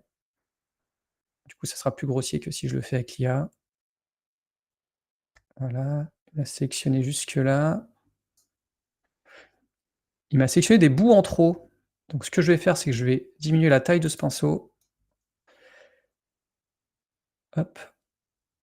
Et normalement, si j'appuie sur Alt, voilà, si j'appuie sur Alt et que je reclique, donc je maintiens Alt ou Option sur Mac, et je clique pour récupérer en fait les morceaux qui m'a... Voilà. Là, il y a un petit bout aussi. Qu'est-ce qui m'a pris encore? Là. Voilà, à peu près. Il y a des petits bouts, mais bon, de toute façon, après, on va la verra de loin, la montagne. Donc là, j'ai ma sélection. OK. Vous voyez, l'IA, ça sert à rien, il suffit de cliquer. Donc, je reste bien en mode sélection. Vous faites rien, parce que je vais vous montrer ce qu'on va faire, mais je vais vous montrer que si on le fait directement, ça marche pas comme on veut. Là, j'ai une sélection qui va... Alors, on voit pas les petits pointillés, mais en gros, ils prennent la chaîne de montagne et ils prennent le reste du ciel. En gros, ma sélection, c'est le bleu du ciel. Si je sélectionne mon calque là, dans la pile de calque, et que je clique sur masque, donc le petit rectangle blanc avec le point noir, il va me faire un masque sur la base de la sélection. Mais si je fais ça, en gros, il va me garder que l'intérieur de la sélection. Et moi, je veux pas, je veux les montagnes. OK? Donc, je reviens en arrière. Et ce que je vais faire, c'est que donc ma sélection est toujours active. Alors, il y a des raccourcis clavier, mais je vais vous montrer. Vous allez dans sélectionner. Et vous allez sur inverser la sélection de pixels. Donc, Shift Command I ou Shift Control I pour inverser. Et là, en fait, alors vous allez peut-être pas voir la différence, mais en fait, maintenant, il m'a pris donc toujours ma crête de montagne, mais par contre, il m'a pris l'autre partie de l'image. Donc là, si je sélectionne mon calque et que je clique sur masque, il me fait bien un masque sur la base de la sélection inverse, donc mes montagnes. Et une fois que ça c'est fait, je désactive la sélection, donc commande D ou CTRL D comme désélectionner, ou sinon vous allez dans sélectionner et vous cliquez sur désélectionner. Voilà, là j'ai plus les petits pointillés, ma sélection elle est faite. J'aurais pu affiner un peu la sélection, mettre un petit contour progressif et tout, mais là pour l'exercice on va laisser comme ça, histoire d'avancer. Donc vous voyez que ça m'a créé un masque ici, avec du coup une partie noire, donc qui est la partie masquée qui correspond au ciel, et la partie blanche en bas là. Je vais voir si je peux agrandir un peu ça, grande vignette, on verra un peu mieux. Et la partie blanche qui correspond à tout le bas de l'image. OK? Là en fait c'était plus simple de sélectionner le ciel, parce que comme le ciel il avait une couleur unie, que ce soit via l'IA ou via l'outil que j'ai utilisé, en fait pour le logiciel c'est plus facile d'identifier la zone unie qui correspond au ciel et d'inverser la sélection, plutôt que d'essayer d'aller sélectionner directement les montagnes, là où il y a beaucoup de détails, où du coup ça va être un peu plus long, il va accrocher plus facilement sur des petits détails qui vont me gêner. Là au moins le ciel, vous avez vu, il s'est sélectionné assez vite, quoi. OK? Mais c'est pas fini, parce que si on regarde le modèle, faut que je me débarrasse du bas en fait. Je me débarrasse de la route. OK? Donc on va se débarrasser de la route. Pour ça, on va le faire au pinceau, histoire de varier un peu les plaisirs. Donc, je m'assure que mon masque là, il est toujours actif, parce que là, je vais aller modifier le masque. Je vais aller faire comme tout à l'heure, je vais aller masquer des éléments supplémentaires avec mon pinceau. Je sélectionne mon pinceau, ici. Alors, comme tout à l'heure, j'ai changé le style de pinceau, je vais revenir sur basique. Pinceau souple rond. Alors par contre, je veux pas qu'il ait un bord trop smooth, parce que c'est quand même une ligne plutôt droite. Donc je vais aller modifier la dureté ici. Je vais mettre dureté 90, genre 85. Tu vas voir. Ouais, 90, allez. Je diminue un peu la taille, parce qu'on va d'abord faire la ligne, on ira colorier après. OK. Alors, soit je me galère à essayer de faire une ligne comme ça en mode, voilà, que vous voyez, j'y arrive pas. Soit je clique, je maintiens Shift et je vais à l'autre bout. Vous voyez que la ligne n'est pas droite, donc il faut que j'aille un peu en diagonale. Et je fais ça. Alors je ne l'ai pas fait assez haut, je peux le refaire. Je vais smoother un peu plus les bords, parce qu'on voit encore les ronds. Voilà. Je diminue le flux aussi un peu. Pour au moins fixer la limite au-delà de laquelle je ne vais pas garder l'image, quoi. Donc, hop, je clique là, je maintiens Shift, je clique de l'autre côté. Je vais le faire, hop, faire un peu comme ça.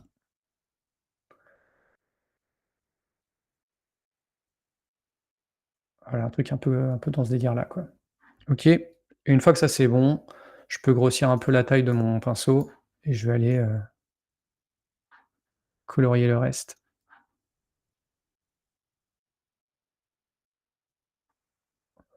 Voilà, pour effacer le reste de l'image. J'aurais pu aussi faire une sélection sur le bas de l'image et faire remplir en noir pour aller plus vite, mais là c'était pour histoire d'utiliser le pinceau. Donc là, j'ai à peu près isolé ce qui m'intéresse dans mon calque. Donc j'ai viré le ciel et j'ai viré la partie basse de l'image. Maintenant, on va aller apporter une autre image. On va aller s'occuper, bon, on va faire facile, on va faire le ciel étoilé. Ça sera fait, on n'en parlera plus.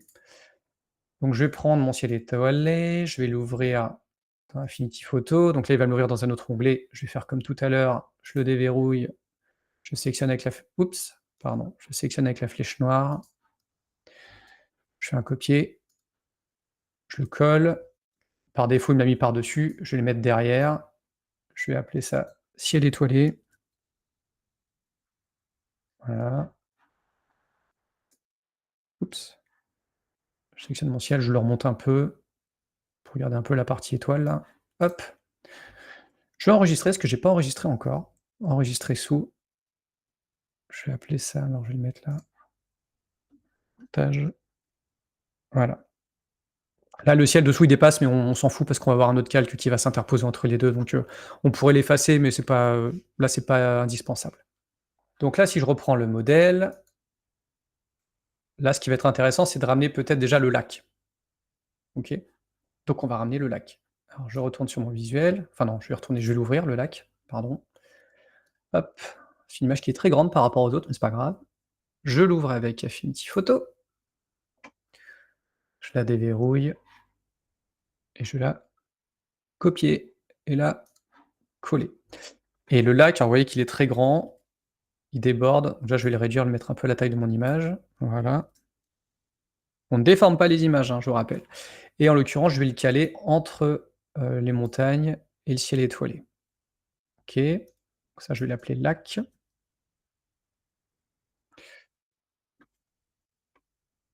Je vais tricher un peu, parce qu'on voit un peu le reflet des sapins. Ah, quoique, de toute façon, non, on les verra. Ouais, si. Je vais tricher un peu. Je vais l'agrandir un tout petit peu pour pouvoir le remonter un peu. Que ça aille au moins jusqu'au bas de l'image.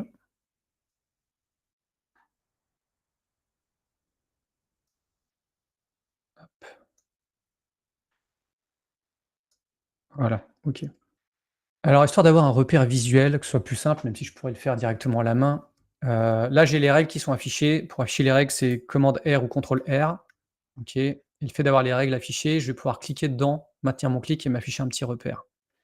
Je me mets un repère pour savoir quelle partie d'image je vais effacer sur mon visuel du lac. Parce que là, on voit qu'il y a les montagnes et le ciel du lac qui apparaît derrière. Ça, j'en veux pas. Donc, pour y voir plus clair, je désactive mes montagnes. Je sélectionne bien le lac. Je vais prendre l'outil sélection là, qui est là. Alors, si vous maintenez le clic, ça peut être une forme elliptique, ça peut être un outil au lasso pour faire à main levée et tout. Nous, on va prendre un rectangle. Je le trace. Je peux partir de l'extérieur de l'image avec la fonction aimantée, il va automatiquement me prendre ça. Et là, on va faire comme tout à l'heure. En fait, non, je peux prendre celle du bas directement, en fait. Pourquoi se galérer? Je vais pas inverser la sélection. J'ai pris la partie du bas, je suis sur mon lac, je clique sur faire un masque. Boum, on n'en parle plus. Je désélectionne, je réactive mes montagnes, j'ai mon lac. Mon petit repère, si je sélectionne l'outil flèche, je peux le remettre dans les règles. Voilà. je sauvegarde. Vous avez vu que depuis tout à l'heure, je renomme les calques et je n'utilise que des, je supprime rien, j'utilise que des masques. L'idée, c'est de faire vraiment des modifications non destructives qui me permettent de revenir en arrière si je change d'avis ou si je veux affiner un peu les choses. Par exemple, comme je vous ai dit tout à l'heure, mon détourage de montagne, là, il est peut-être un peu sec. Peut-être que j'aurais peut-être besoin de l'adoucir un petit peu, donc le cas échéant de refaire la sélection, de modifier un peu le masque, enfin, ou modifier le masque directement pour avoir un effet un peu plus doux au niveau des cimes des montagnes, d'accord? Et ça, je peux le faire parce que je me suis laissé une porte de sortie pour pouvoir le faire. Sinon, il faut que je recommence la manip depuis le début, quoi. OK? Donc pensez toujours, autant que faire se peut, à faire des actions qui sont réversibles. C'est d'ailleurs pour ça qu'ici en bas, vous avez des calques de réglage, plutôt que d'appliquer les réglages directement sur vos calques, vos images. Vous avez même des calques dynamiques ici. Par exemple, on n'aura peut-être pas le temps de le voir aujourd'hui, mais c'est là où vous allez pouvoir appliquer, des flous, du bruit, des déformations, mais sans, les appliquer directement à vos images. Ça va être un calque que vous allez pouvoir désactiver, supprimer et cetera, remodifier par la suite. Vous avez pareil dans Photoshop normalement. Vous avez, là-haut tout ce qui est, les filtres là. Quand vous passez par le menu filtre, alors il faut sélectionner un calque évidemment. Là c'est irréversible, c'est-à-dire que le filtre va s'appliquer directement sur l'image. Alors que ces filtres-là, vous y avez accès ici par les filtres dynamiques, où là ça va vraiment créer un calque filtre que vous pourrez modifier, enfin ou supprimer ou annuler. OK? C'était la petite parenthèse, calque. Bon, c'est bien beau tout ça, mais c'est pas du tout réaliste mon image là. On voit bien qu'il y a un montage. On voit bien que le gars il a découpé, il a collé des trucs là. On va s'occuper de faire le reflet de la montagne dans la partie, subaquatique. OK? Alors, comment on fait? On sélectionne le calque montagne, qui est là. Hem, je vais le dupliquer donc. Commande J, contrôle J. OK. Je vais le grouper, tout seul. Vous allez comprendre pourquoi. Bon, je peux vous expliquer déjà pourquoi. Pourquoi je vais le grouper? Alors là, je dégroupe. En fait, je vais appliquer un effet de transparence pour obtenir un peu cet effet de dégradé là, d'accord? Pour pas que ce soit juste une copie à l'envers, calée pareil. On va faire un effet de dégradé pour donner l'impression que voilà, c'est très visible, au bord et plus on s'éloigne dans l'eau, plus ça devient transparent, d'accord? Et en fait, si je fais ça, je vais le faire avec un masque, parce que je veux pas détruire mon image, je veux pas faire un truc destructif. Le problème, c'est que j'ai déjà un masque qui est appliqué sur la montagne du fait que j'ai fait mon détourage. Donc si je rapplique un truc sur enfin ça va si je veux appliquer ça sur le masque, ça va me péter mon masque de détourage, ça va pas être cool. Donc ce que je fais, c'est que je le groupe, je vais l'appeler directement reflet montagne et le masque que je vais créer pour faire ma transparence, je l'appliquerai directement sur le groupe. Comme ça, les 2 masques, ils vont se «cumuler» entre guillemets. D'accord? Donc mon reflet de montagne, vous voyez que je peux le bouger. Ce qu'on va faire, c'est qu'on va le retourner. Donc je sélectionne mon reflet, je fais un clic droit sur l'image, c'est transformer et vous avez retournement horizontal ou vertical. Donc on va faire vertical. Hop, il y a tête en bas. Je vais le passer, du coup, mon groupe là, mon reflet, derrière mon calque montagne. D'accord? Mon calque montagne, il reste bien au-dessus. Et je vais le descendre. À peu près là. Et là, vous voyez que, bah, comme on va dire la ligne d'horizon de la montagne, elle est pas droite, là j'ai un vide. Donc on va tricher un peu. Ce qu'on va faire, c'est qu'on va prendre le calque reflet, on va le tourner un petit peu. Donc je me mets à l'angle du calque là, ça met une petite flèche qui tourne. Je vais le mettre à peu près droit comme ça. On va tricher, on va l'agrandir un chouïa pour qu'il remplisse l'image. Et je vais le glisser, hop. Vous pouvez vous aider des flèches de votre clavier. Voilà, pour avoir à peu près un reflet. On n'est pas trop mal. Voilà, ça c'est mon reflet de montagne. Je sauvegarde. OK. Eh ben on continue, hein. Donc là, je sélectionne mon calque, enfin mon groupe reflet montagne. Là, je vais directement cliquer sur le masque. En disant, voilà, je veux un masque. Par défaut, comme tout à l'heure, il me fait un masque blanc, donc tout est visible, ça n'a rien changé, juste le masque, il existe. Et ce que je vais faire, c'est que je vais appliquer sur mon masque un dégradé qui va du blanc au noir, enfin plutôt du noir au blanc, par rapport au sens où je vais. Et l'outil dégradé, il est là, sous l'outil du petit pot de peinture là. OK. Pac. Donc je vais partir du bas de l'image, je clique, je maintiens mon clic, je vais vers le milieu. Bon là, mon masque, mon dégradé, il est à l'envers, c'est pas grave, j'ai ici une flèche pour inverser les couleurs de mon dégradé. OK. Là, j'ai une petite réglette qui me permet d'ajuster un peu la limite de la transparence. OK. Si je clique sur un des points de mon dégradé, bon, je m'assure bien que là, je suis bien en blanc et là, je suis bien en noir. Parce que si je suis en gris, par exemple, bah, ça va pas être vraiment transparent ou opaque. Et histoire de rajouter encore un petit peu à l'effet, je sélectionne donc mon groupe reflet montagne et je vais diminuer un petit peu son opacité. Tout petit peu. OK? Je pourrais aller encore plus loin, hein. Vous vous souvenez les modes de fusion?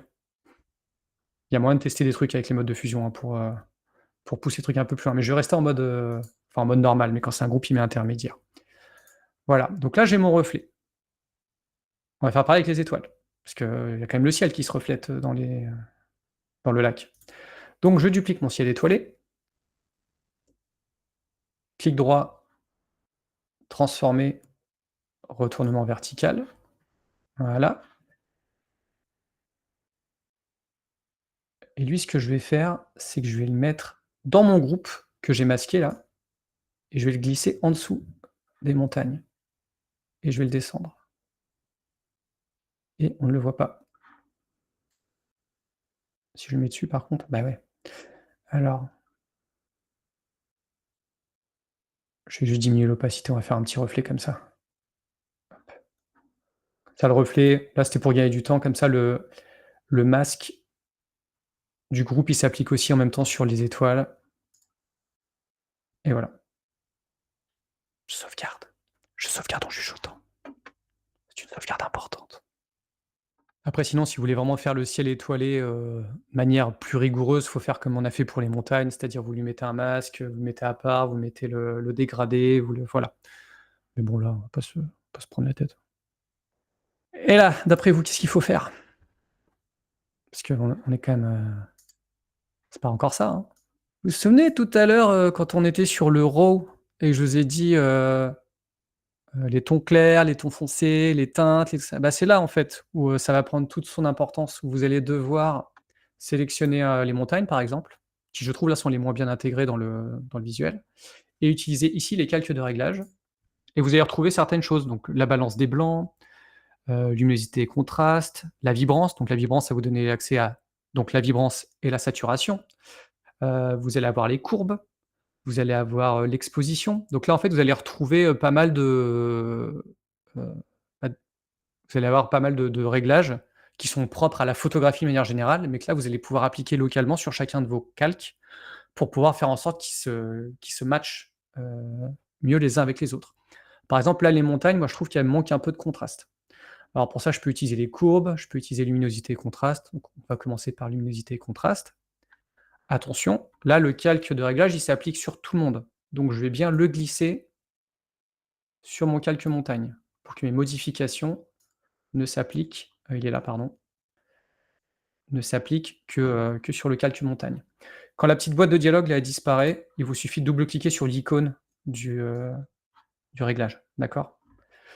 Donc on va tester. Là, après, c'est un peu au jugé, hein. Voilà, si déjà je creuse un peu les contrastes, la notion de teinte, après, qui va jouer là-dedans aussi. Hop. Je vais déjà faire ça. Le ciel étoilé, c'est pareil, je le trouve trop flat. Je vais lui ajouter un petit calque de réglage. Je vais utiliser les courbes, tiens, pour changer. Hop. Je lui applique directement.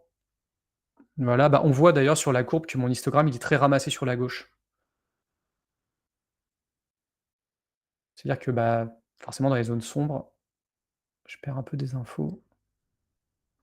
Que déjà, si je fais une S-curve, il va me dire OK.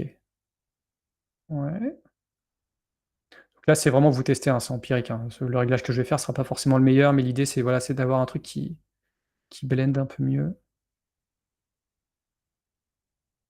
Il y a un truc qui est important aussi quand vous faites de la matte painting comme ça. Alors là, on va pas trop avoir le problème, parce que j'ai que mes éléments de montagne et qu'après c'est un ciel étoilé. C'est d'où vient la lumière. Si par exemple j'avais superposé 2 chaînes de montagne, de 2 photos différentes, pour avoir une cohérence visuelle, faut bien s'assurer que bah, les montagnes sont éclairées à peu près de la même manière. Après, on peut localement refaire des fausses lumières, mais c'est plus compliqué et plus long. Mais déjà, au moins, être sympa avec soi-même, Si vos montagnes, le soleil il vient de la gauche et l'autre plan, le soleil il vient de la droite, bah, il y a une des chaînes de montagnes, vous allez faire un miroir comme on a fait, mais un miroir horizontal pour que la lumière revienne du bon côté. Pour qu'il y ait vraiment une cohérence sur l'éclairage, sur les ombres, etc. OK? Et c'est pareil si vous ajoutez quelqu'un. Si vous ajoutez un personnage ou je sais pas, ou un objet, un véhicule ou quoi, faut que les lumières correspondent un minimum, sinon on va sentir le montage. Ce qui fait qu'un montage ne se voit pas, c'est quand on a une cohérence visuelle sur, les contrastes, les couleurs, l'orientation de la lumière, la densité des ombres, etc., etc. OK? Je vous filerai de toute façon le fichier source Affinity de ce que j'ai fait sur ça. Le lac, allez, on va choper un peu le lac. On va faire aussi luminosité, contraste. On va faire des opérations simples, hein, pour ce matin. Pas trop se prendre la tête. Pas mal ça. Les montagnes, en fait, c'est que le blanc, il est trop blanc. Alors pour ça, on va utiliser ton foncé, ton clair. Je le glisse dessus. Je voudrais que les tons clairs ils soient moins clairs. Ah, je vais les assombrir un peu.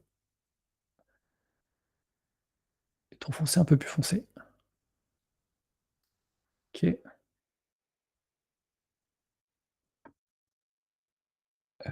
Balance des blancs pour la température de couleur. Donc là, je vais l'appliquer, hein, je vais l'appliquer partout, sur tous les calques. Voir déjà ce que ça fait.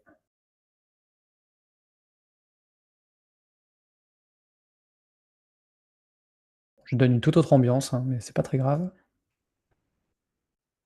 Est-ce que vous avez compris le principe? OK. L'idée, c'est d'avoir des calques, du coup, d'utiliser des masques sur les calques pour pas détruire les informations. Donc l'idée, c'est vraiment ce qu'on a fait. Vous placez d'abord vos éléments. Une fois que vous êtes OK, vous commencez à aller à modifier les calques localement. Après, on peut mettre aussi carrément un filtre. Il y a filtre photo, non? Filtre d'objectif? Bon, un filtre d'objectif, vous pouvez même changer la couleur, hein. Si vous voulez mettre du rouge. Voilà, vous pouvez donner après un style global. Donc l'appliquer soit sur certains calques pour rééquilibrer, soit sur l'intégralité des calques. Là, ces 2 calques de réglage, ils sont au-dessus, donc ils s'appliquent sur tout ce qui se trouve en dessous. Donc vérifier d'où vient la lumière. Vérifier aussi, alors ça, je l'ai pas trop poussé, on pourrait le faire sur les montagnes. Je l'avais un peu fait sur mon fichier de base, vous verrez. J'avais un peu flouté le bord des montagnes parce qu'en fait, il y a quand même la notion de distance. Si on peut avoir l'impression que c'est juste des calques qui sont posés à plat en mode découpage d'image, si vous voulez vraiment créer cette notion de profondeur, bah, faut jouer le jeu de la profondeur que plus on s'éloigne, peut-être que plus ça va être flou, par exemple. D'accord? Donc faut jouer sur ça aussi. Quand vous ajoutez des éléments, notamment au premier plan, des gens, je sais pas, des voitures, des immeubles, pensez bien à la perspective et à la notion d'échelle. Un immeuble, il va paraître peut-être trop gros, au premier plan et en fait, si on le rapproche un tout petit peu, on l'éloigne un tout petit peu sur le côté, il va avoir l'air d'être à la bonne place parce qu'il va avoir une taille qui va être cohérente par rapport au reste de la scène. Donc pensez bien à tout ça aussi quand vous faites des montages photos. Pareil pour les humains, si je mets un humain, en gros devant, c'est pas possible qu'il soit aussi grand que le lac. Il va falloir que je le fasse en plus petit ou que voilà, si je veux rajouter un mec sur un bateau, il faut que ce soit cohérent par rapport à la taille de ce qu'on voit sur l'image. OK? Et là, il faut juste faire confiance à votre œil. Vous avez déjà vu, la nature, la vraie vie, vous avez à peu près la notion du rapport d'échelle entre les objets, entre des arbres, entre des montagnes, une notion de distance, et cetera. OK? Alors on va commencer à faire un petit détourage. Donc j'enregistre ça, je mettrai le fichier source dans le lien là que je vous ai partagé. Je vais fermer ça. On va essayer de détourer la dame là qui a des cheveux et de la fourrure, juste pour nous embêter. Donc c'est le fichier numéro 4. Bon, après on a de la chance, c'est du 4000 par 6000. Les détourages, ça fonctionne mieux quand la photo est de qualité, quand la photo est grande. Si vous avez une photo minuscule, elle risque d'être toute pixelisée, le détourage ne va pas être précis. Je l'ouvre avec Affinity Photo. Je décoche le cadenas. Je vais appeler ça silhouette. Je vais essayer de lancer mon outil d'IA, mais je pense qu'il va me dire, voilà, il va me dire non. C'est pas grave. Je vais prendre le pinceau magique comme tout à l'heure. Alors, donc là, ce qu'on veut, c'est garder uniquement la silhouette et supprimer le fond. On est un peu aidé et un peu pas aidé. On est un peu aidé parce que le fond est flou. OK, il y a une faible profondeur de champ. Donc, pour le logiciel, que ce soit via l'IA ou via l'outil que je vais utiliser, là, le pinceau, ça va être plus simple pour lui de détacher le sujet du fond. Par contre, vu qu'il y a du flou, c'est-à-dire qu'il y a des zones où, bah, typiquement, là, il y a la lumière sur la fourrure, le fond est blanc et un peu flou. Là, la fourrure dans le flou, cette partie-là va être un peu compliquée à détourer. OK? Alors que là, par exemple, ça va être un peu plus net quand même. Donc c'est pour ça que je dis ça aide et ça aide pas. Ça aide pour vraiment détacher le sujet du fond. Le logiciel, il va très vite l'identifier. Par contre, pour détacher précisément du fond sur cette partie-là, c'est sûr qu'on va avoir du mal, mais on s'en fout. L'important là, c'est que je vous montre les outils pour faire vraiment des détourages précis. OK? Donc je vais utiliser mon petit pinceau là qui est là. Je vais mettre une largeur un peu plus grande puisque la dame elle est grande. Voilà, je vais sélectionner les zones. Donc si vous voulez utiliser l'outil d'IA, vous utilisez l'outil d'IA. C'est pas grave, c'est pas ultra précis au niveau de la fourrure et des cheveux parce que justement, je vais virer ça. Justement, on va utiliser un outil pour affiner tout ça.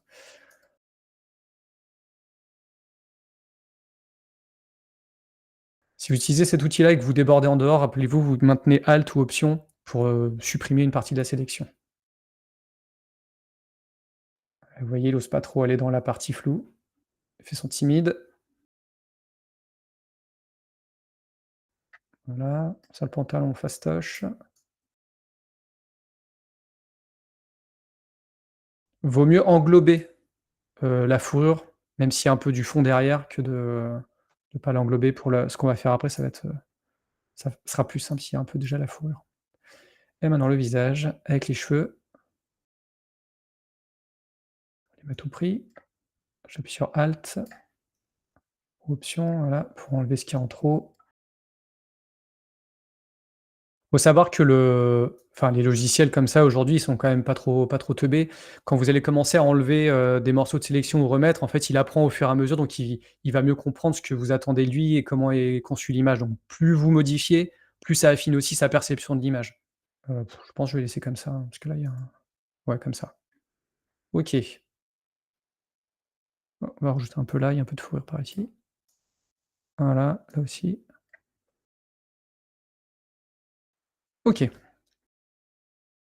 Alors là, l'idée, c'est pareil, on va faire quelque chose de non destructif, sauf que là, comme vous voyez, la sélection, elle n'est pas ultra précise. On va pas tout de suite appuyer sur le bouton pour je vais réactiver mon curseur, pardon. On va pas tout de suite cliquer sur le bouton pour générer un masque, sinon je vais avoir un masque qui va être pas très propre. Là, je suis toujours en mode sélection. J'ai un bouton ici qui s'appelle Ajuster. Et on va cliquer dessus. On va regarder déjà le petit panneau qui nous a affiché ici. Donc là, bon, vous avez compris que la partie rouge, c'est la partie qui était en dehors de la sélection, donc la partie qui est destinée à être effacée. Là-dessus, je pense qu'il n'y a pas d'équivoque. Déjà, on va s'occuper de la partie sortie. En fait, à partir du moment où on va avoir terminé d'affiner, d'ajuster notre sélection, il va se passer quelque chose ici au niveau de la palette de calque. Si je laisse en mode sélection et que je fais appliquer, il va juste me garder la sélection que j'avais faite, mais la version affinée de ma sélection. Je peux lui dire de me générer un masque, c'est-à-dire que quand je vais cliquer sur appliquer, il va directement appliquer ma nouvelle sélection affinée pour en faire un masque. OK. Je peux lui dire tu me fais un nouveau calque, mais il va me faire un nouveau calque qui sera détouré destructivement, c'est-à-dire qu'en fait, il va appliquer directement le détourage et me créer un nouveau calque avec juste la fille toute seule et du flou, du transparent derrière elle. Ou je peux dire nouveau calque avec masque. Moi, en général, je fais ça. C'est-à-dire qu'en fait, il va dupliquer le calque silhouette et appliquer un masque dessus. Comme ça me permet de pas toucher, même si c'est pas destructif, hein, le masque, mais de pas toucher à l'image de base. Ça, c'est la première chose. Maintenant, on va remonter ici au niveau de l'aperçu. Donc là, par défaut, il est en superposition, c'est-à-dire qu'il me superpose la partie transparente du masque sur, transparente et non transparente, hein, sur l'image. J'ai le cache noir qui me montre du coup uniquement ce qui est gardé ou effacé, le cache blanc, le cache noir et blanc qu'on va beaucoup utiliser après, et le transparent qui en fait là ne fait rien. Donc dans un premier temps, on va rester en mode superposition. Alors là, je vais désactiver mon curseur. En fait, vous allez utiliser affiner la sélection, ça vous fait utiliser une sorte de petit pinceau. Donc vous allez pouvoir paramétrer la largeur. Alors ça, déjà ça, c'est la largeur par défaut des zones du masque, mais en fait, je vais pouvoir après cliquer. Écoutez, on va le faire directement. Je vais aller dans les cheveux là. Vous voyez, je trace du rouge, je lâche. En fait, il analyse l'image. Vous voyez, là, il m'a rempli ça en rouge. Je vais aller là. Là, c'est du vide ici. Alors, je voulais zoomer, je ne peux pas zoomer. Je clique ici. Voilà. Il analyse, il me fait effectivement, là, c'est transparent. Et ainsi de suite. D'accord? Vous y allez avec parcimonie. Mettez pas une trop grosse largeur de pinceau. La largeur de pinceau, elle est là. Je vais réactiver mon truc, parce que sinon vous allez rien voir sur mon écran. La largeur du pinceau, contrairement à ce que je faisais, elle est là. Donc par défaut, il est de 50 pixels, je peux le faire plus ou moins grand. Et ainsi de suite. Donc vous faites déjà cette première chose, c'est-à-dire que vous allez repérer tous les morceaux de masque qui sont pas très propres pour, indiquer au logiciel où est-ce qu'il doit un peu regarder précisément pour affiner la sélection. C'est assez long et fastidieux, hein, donc là, je vais pas le faire, intégralement parce que sinon on n'aura pas fini à la fin de la masterclass. Mais en gros, c'est ça. Vous allez dessus, donc ça, c'est la première étape. Vous allez déjà dégrossir, en gros, dire bon, au niveau du contour lui-même, là, c'est pas très précis, il faut que tu ailles un peu plus regarder. Voilà, et vous voyez, à chaque fois, il charge, donc vraiment, il analyse l'image et il applique. Voilà, et ainsi de suite, et ainsi de suite. Sauf que là, en fait, donc ça, c'est bien, parce que ça permet vraiment d'affiner, et le logiciel, il va vraiment faire le calcul, de dire: «Ah oui, OK, en fait, là, il y a un bout de cheveux, qui est devant le fond, donc je peux encore affiner et cette zone-là, tout ce qui est blanc, là, ça va devenir transparent». Mais en fait, ça va pas forcément être, précis encore à 1000. Vous allez devoir ajouter une étape pour faire vraiment un détourage ultra précis. Et pour ça, on va utiliser un autre système d'aperçu. Donc, première étape, vous mettez en superposition, vous faites tout détourage intégralement, d'accord? Vous faites toutes les limites proprement. Et après, dans l'aperçu, vous vous mettez en noir et blanc. Et là, qu'est-ce qui se passe? Quand vous zoomez dans le noir et blanc, donc le blanc, c'est ce qu'on voit, le noir, c'est ce qu'on voit pas, enfin, c'est ce qui va être effacé. On voit qu'en fait, il y a encore des zones qui sont un peu grises. Et en fait, ça, une fois que vous allez valider votre masque, peut-être que ces zones grises, vu qu'elles sont grises, elles seront semi-transparentes. Mais là, en l'occurrence, si je repasse en mode superposition, voilà encore, c'est du blanc, que c'est pas forcément, c'est un peu normal que ce soit gris. Mais en fait, si on regarde vraiment au niveau des bords, alors je sais pas si vous allez voir sur mon écran, là, je suis au pixel près, hein, presque, hein.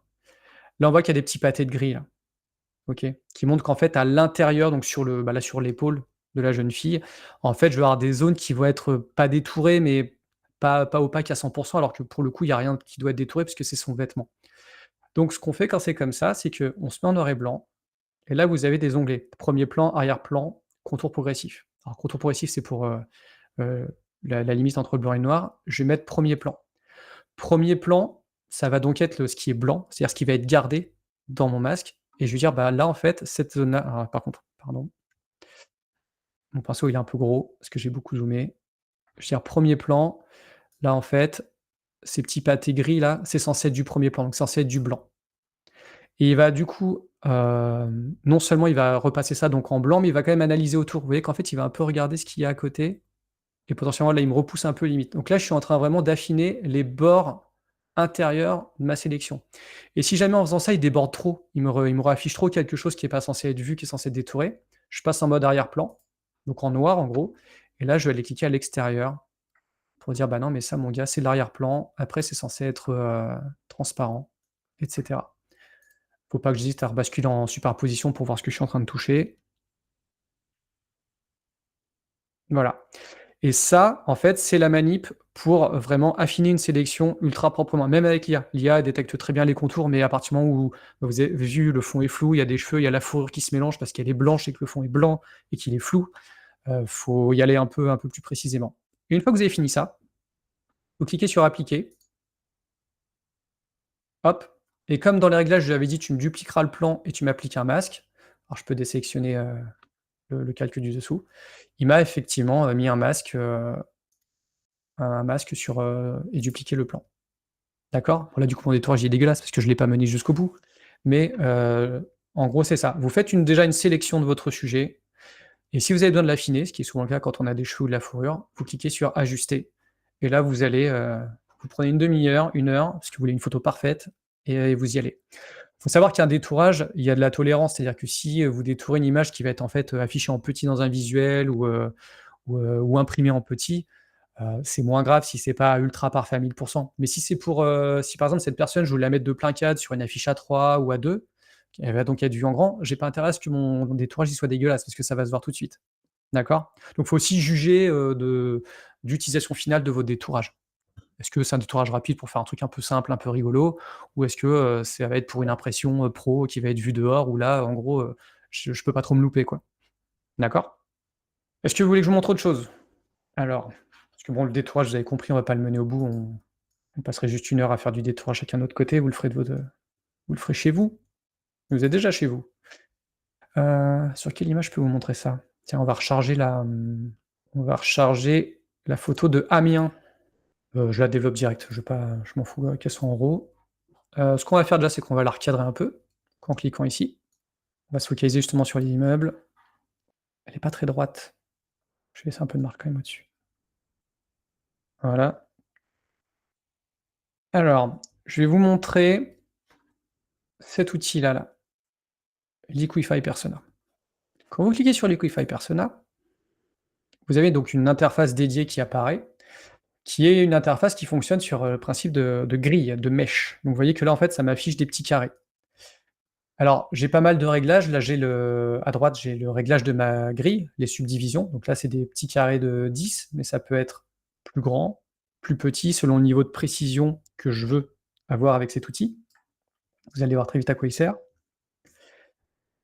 J'ai une notion de pinceau, de taille de pinceau, de dureté, d'opacité. Et en fait, je vais directement aller sélectionner lui, là. Il s'appelle chasser avant. En fait, ça permet de déformer l'image. Alors là, je la déforme latéralement comme un gros cake. Je reviens en arrière.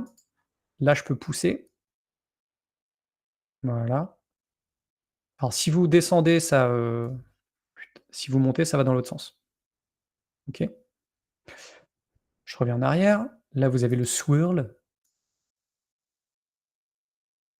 Et si vous trouvez que c'est trop long, normalement, on peut régler la vitesse. La vitesse, c'est là. 100%. OK. Voilà, bon là, c'est pour faire des... Je vous dirai après dans quel cas on utilise cet outil-là, parce que ça paraît un peu chaud de dire « Ouais, super, je déforme mon image, et après ». Là, vous allez avoir un outil qui va zoomer. Alors, je sais jamais si c'est concave ou convexe, dans quel ordre on dit. Contraction, OK.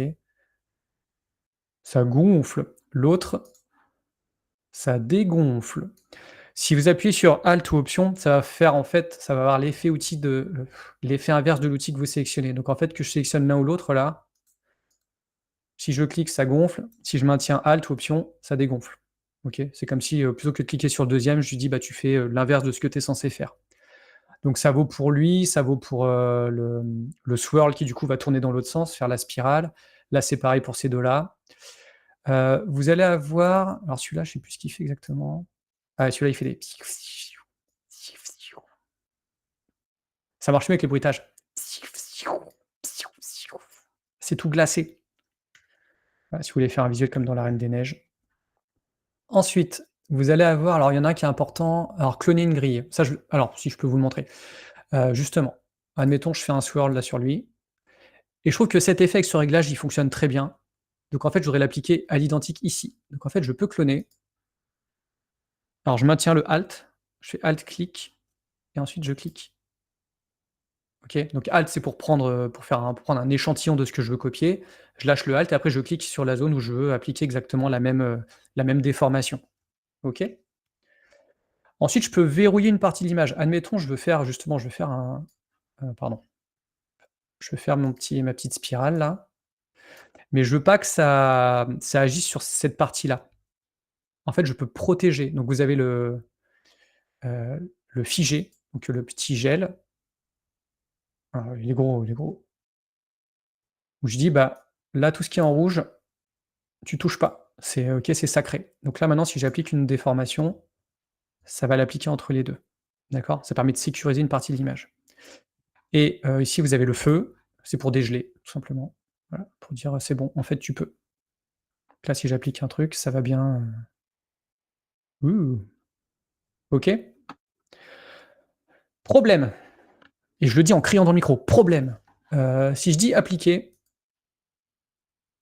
ça me l'a appliqué sur mon image de manière destructive. C'est-à-dire que là, je ne peux pas revenir en arrière, à moins de faire un CTRL Z ou un commande Z. Mais du coup, je suis couenné, comme on dit quelque part.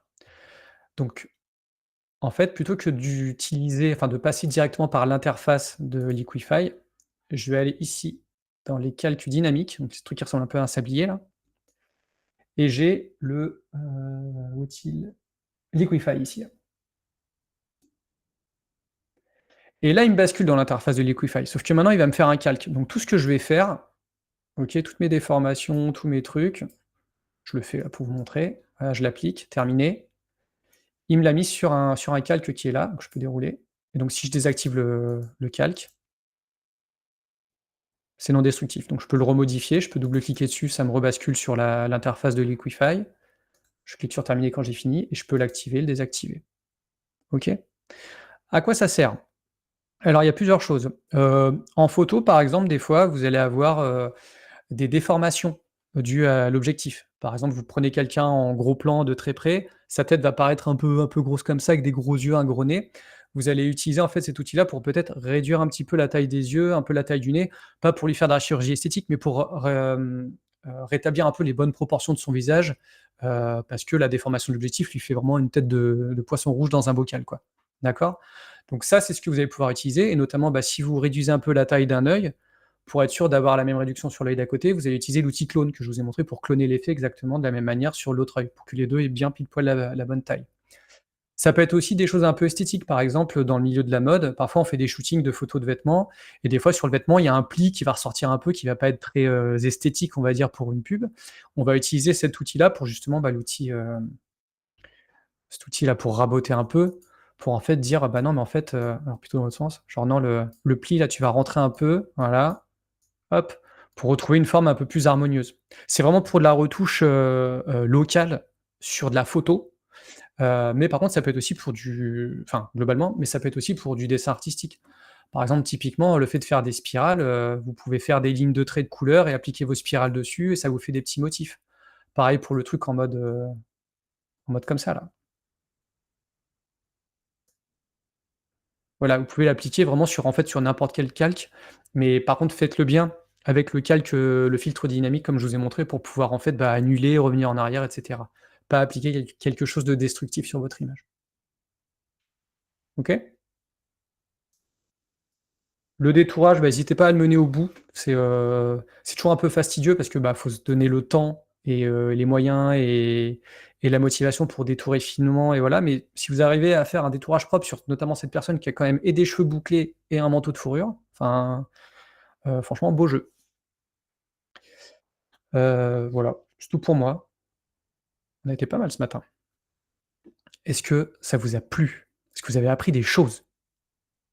Je vous rappelle, là je ne l'ai pas fait, mais toujours quand vous lancez un logiciel type Affinity ou Adobe, vous allez dans les réglages, là je ne l'ai pas fait parce que je sais comment est réglé mon logiciel, mais vous allez dans couleurs, vous vous assurez bien d'être en sRGB pour le profil RGB et côté de Fogra 39 pour le profil CMJN, parce qu'on ne sait jamais. Voilà, parfois ça bouge. Le reste, on ne touche pas. Et surtout, vous mettez une bonne playlist quand vous travaillez toujours, évidemment. Mais oui, c'est important. Voilà, je vous ai montré tout ce que j'avais à vous montrer pour ce matin. J'ai essayé vraiment de vous montrer surtout les outils auxquels on n'a pas accès, notamment quand on est dans Publisher, même si on a les autres logiciels, voilà, parce qu'on a le persona photo, on a le persona designer, mais on n'a pas le Liquify, le traitement RAW, et cetera. Là, c'est vraiment propre au logiciel lui-même. Il y a encore plein d'autres outils, de déformation de perspective et tout ça, on n'a pas tout vu, mais en gros, voilà, vous avez quand même on a utilisé les calques, évidemment, on a utilisé les masques, les filtres dynamiques, les calques de réglage, on a fait du développement RAW. Retenez bien les termes qu'on a vus en RAW pour les réglages d'image sur ce qui est les tons clairs, les tons foncés, la clarté, la saturation, la vibrance, parce que ça, ce sont des termes qui sont communs à tout ce qui va toucher de près ou de loin à la photographie. Donc comme ça, on parle tous le même langage. J'étais pas à tester les petits filtres et tout ça. Et je crois que j'avais fait le tour. Le reste, on avait vu. Bon, moi, l'outil d'IA, il marchait hier, mais dès que je vous le montre, il marche plus. Donc, je pense que ça, c'est une malédiction. Je n'y peux rien. C'est mon fardeau. Donc voilà. Je vous laisse tranquille. Je peux encore parler. Moi, je peux parler pendant 2 heures. Là, on est vendredi matin pour moi. Il n'y a pas de souci. Non, moi j'ai juste envoyé une connerie sur le Discord, mais sur ton Discord, Romain, parce que je me suis amusé. Voilà. Ouais, quand t'as parlé de qu'on pouvait rétrécir ou grossir des trucs sur un visage, ça m'a fait délirer. J'étais obligé. Voilà. Je suis obligé de vous montrer alors. Mais comme ça, voilà. J'apprends. C'est vraiment pur but éducatif. Faut arrêter de vous entraîner sur mon visage. Il est déjà assez déformé comme ça. Bon, du coup, c'est une toute petite image. Bah oui, c'est une toute petite image. J'ai Voilà. fait une capture d'écran. Ah là, c'est magnifique. Super. Parfait. Je me vengerai. Pas de souci. Attention, mes montages à moi peuvent être très réalistes. Hein. Ah ouais, ça me va, ça me va. Je suis une IA. Non mais ok, non mais voilà, n'hésitez pas. Vraiment, le Liquify, c'est vraiment. Enfin, moi, je l'ai beaucoup utilisé en photo sur des formations. Des fois, l'objectif, il est un peu vénère. Et alors, des fois, il suffit juste de faire un. Il y a des filtres hein, aussi dans. Je suis toujours.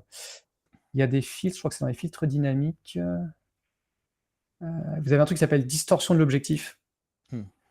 Et en fait, vous allez pouvoir. Bon, là, il va me l'appliquer sur ça, mais. Vous voyez, on peut en fait rétablir un peu déjà sur la photo globale la distorsion de l'objectif lui-même. Mais si après, localement, vous avez besoin, comme je vous expliquais, de revoir un peu la taille des yeux ou qu'il y a un truc vraiment qui est déformé sur un visage, vous pouvez localement avec Liquify le faire. Mais vous avez toujours le rétablissement de l'objectif.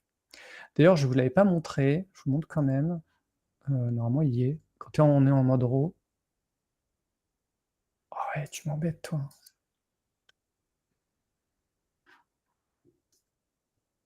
Voilà. Bon, il y a toujours lui, mais normalement, dans les objectifs, vous avez des profils d'objectifs enregistrés. Donc, si vous l'activez, en fait, il va compenser.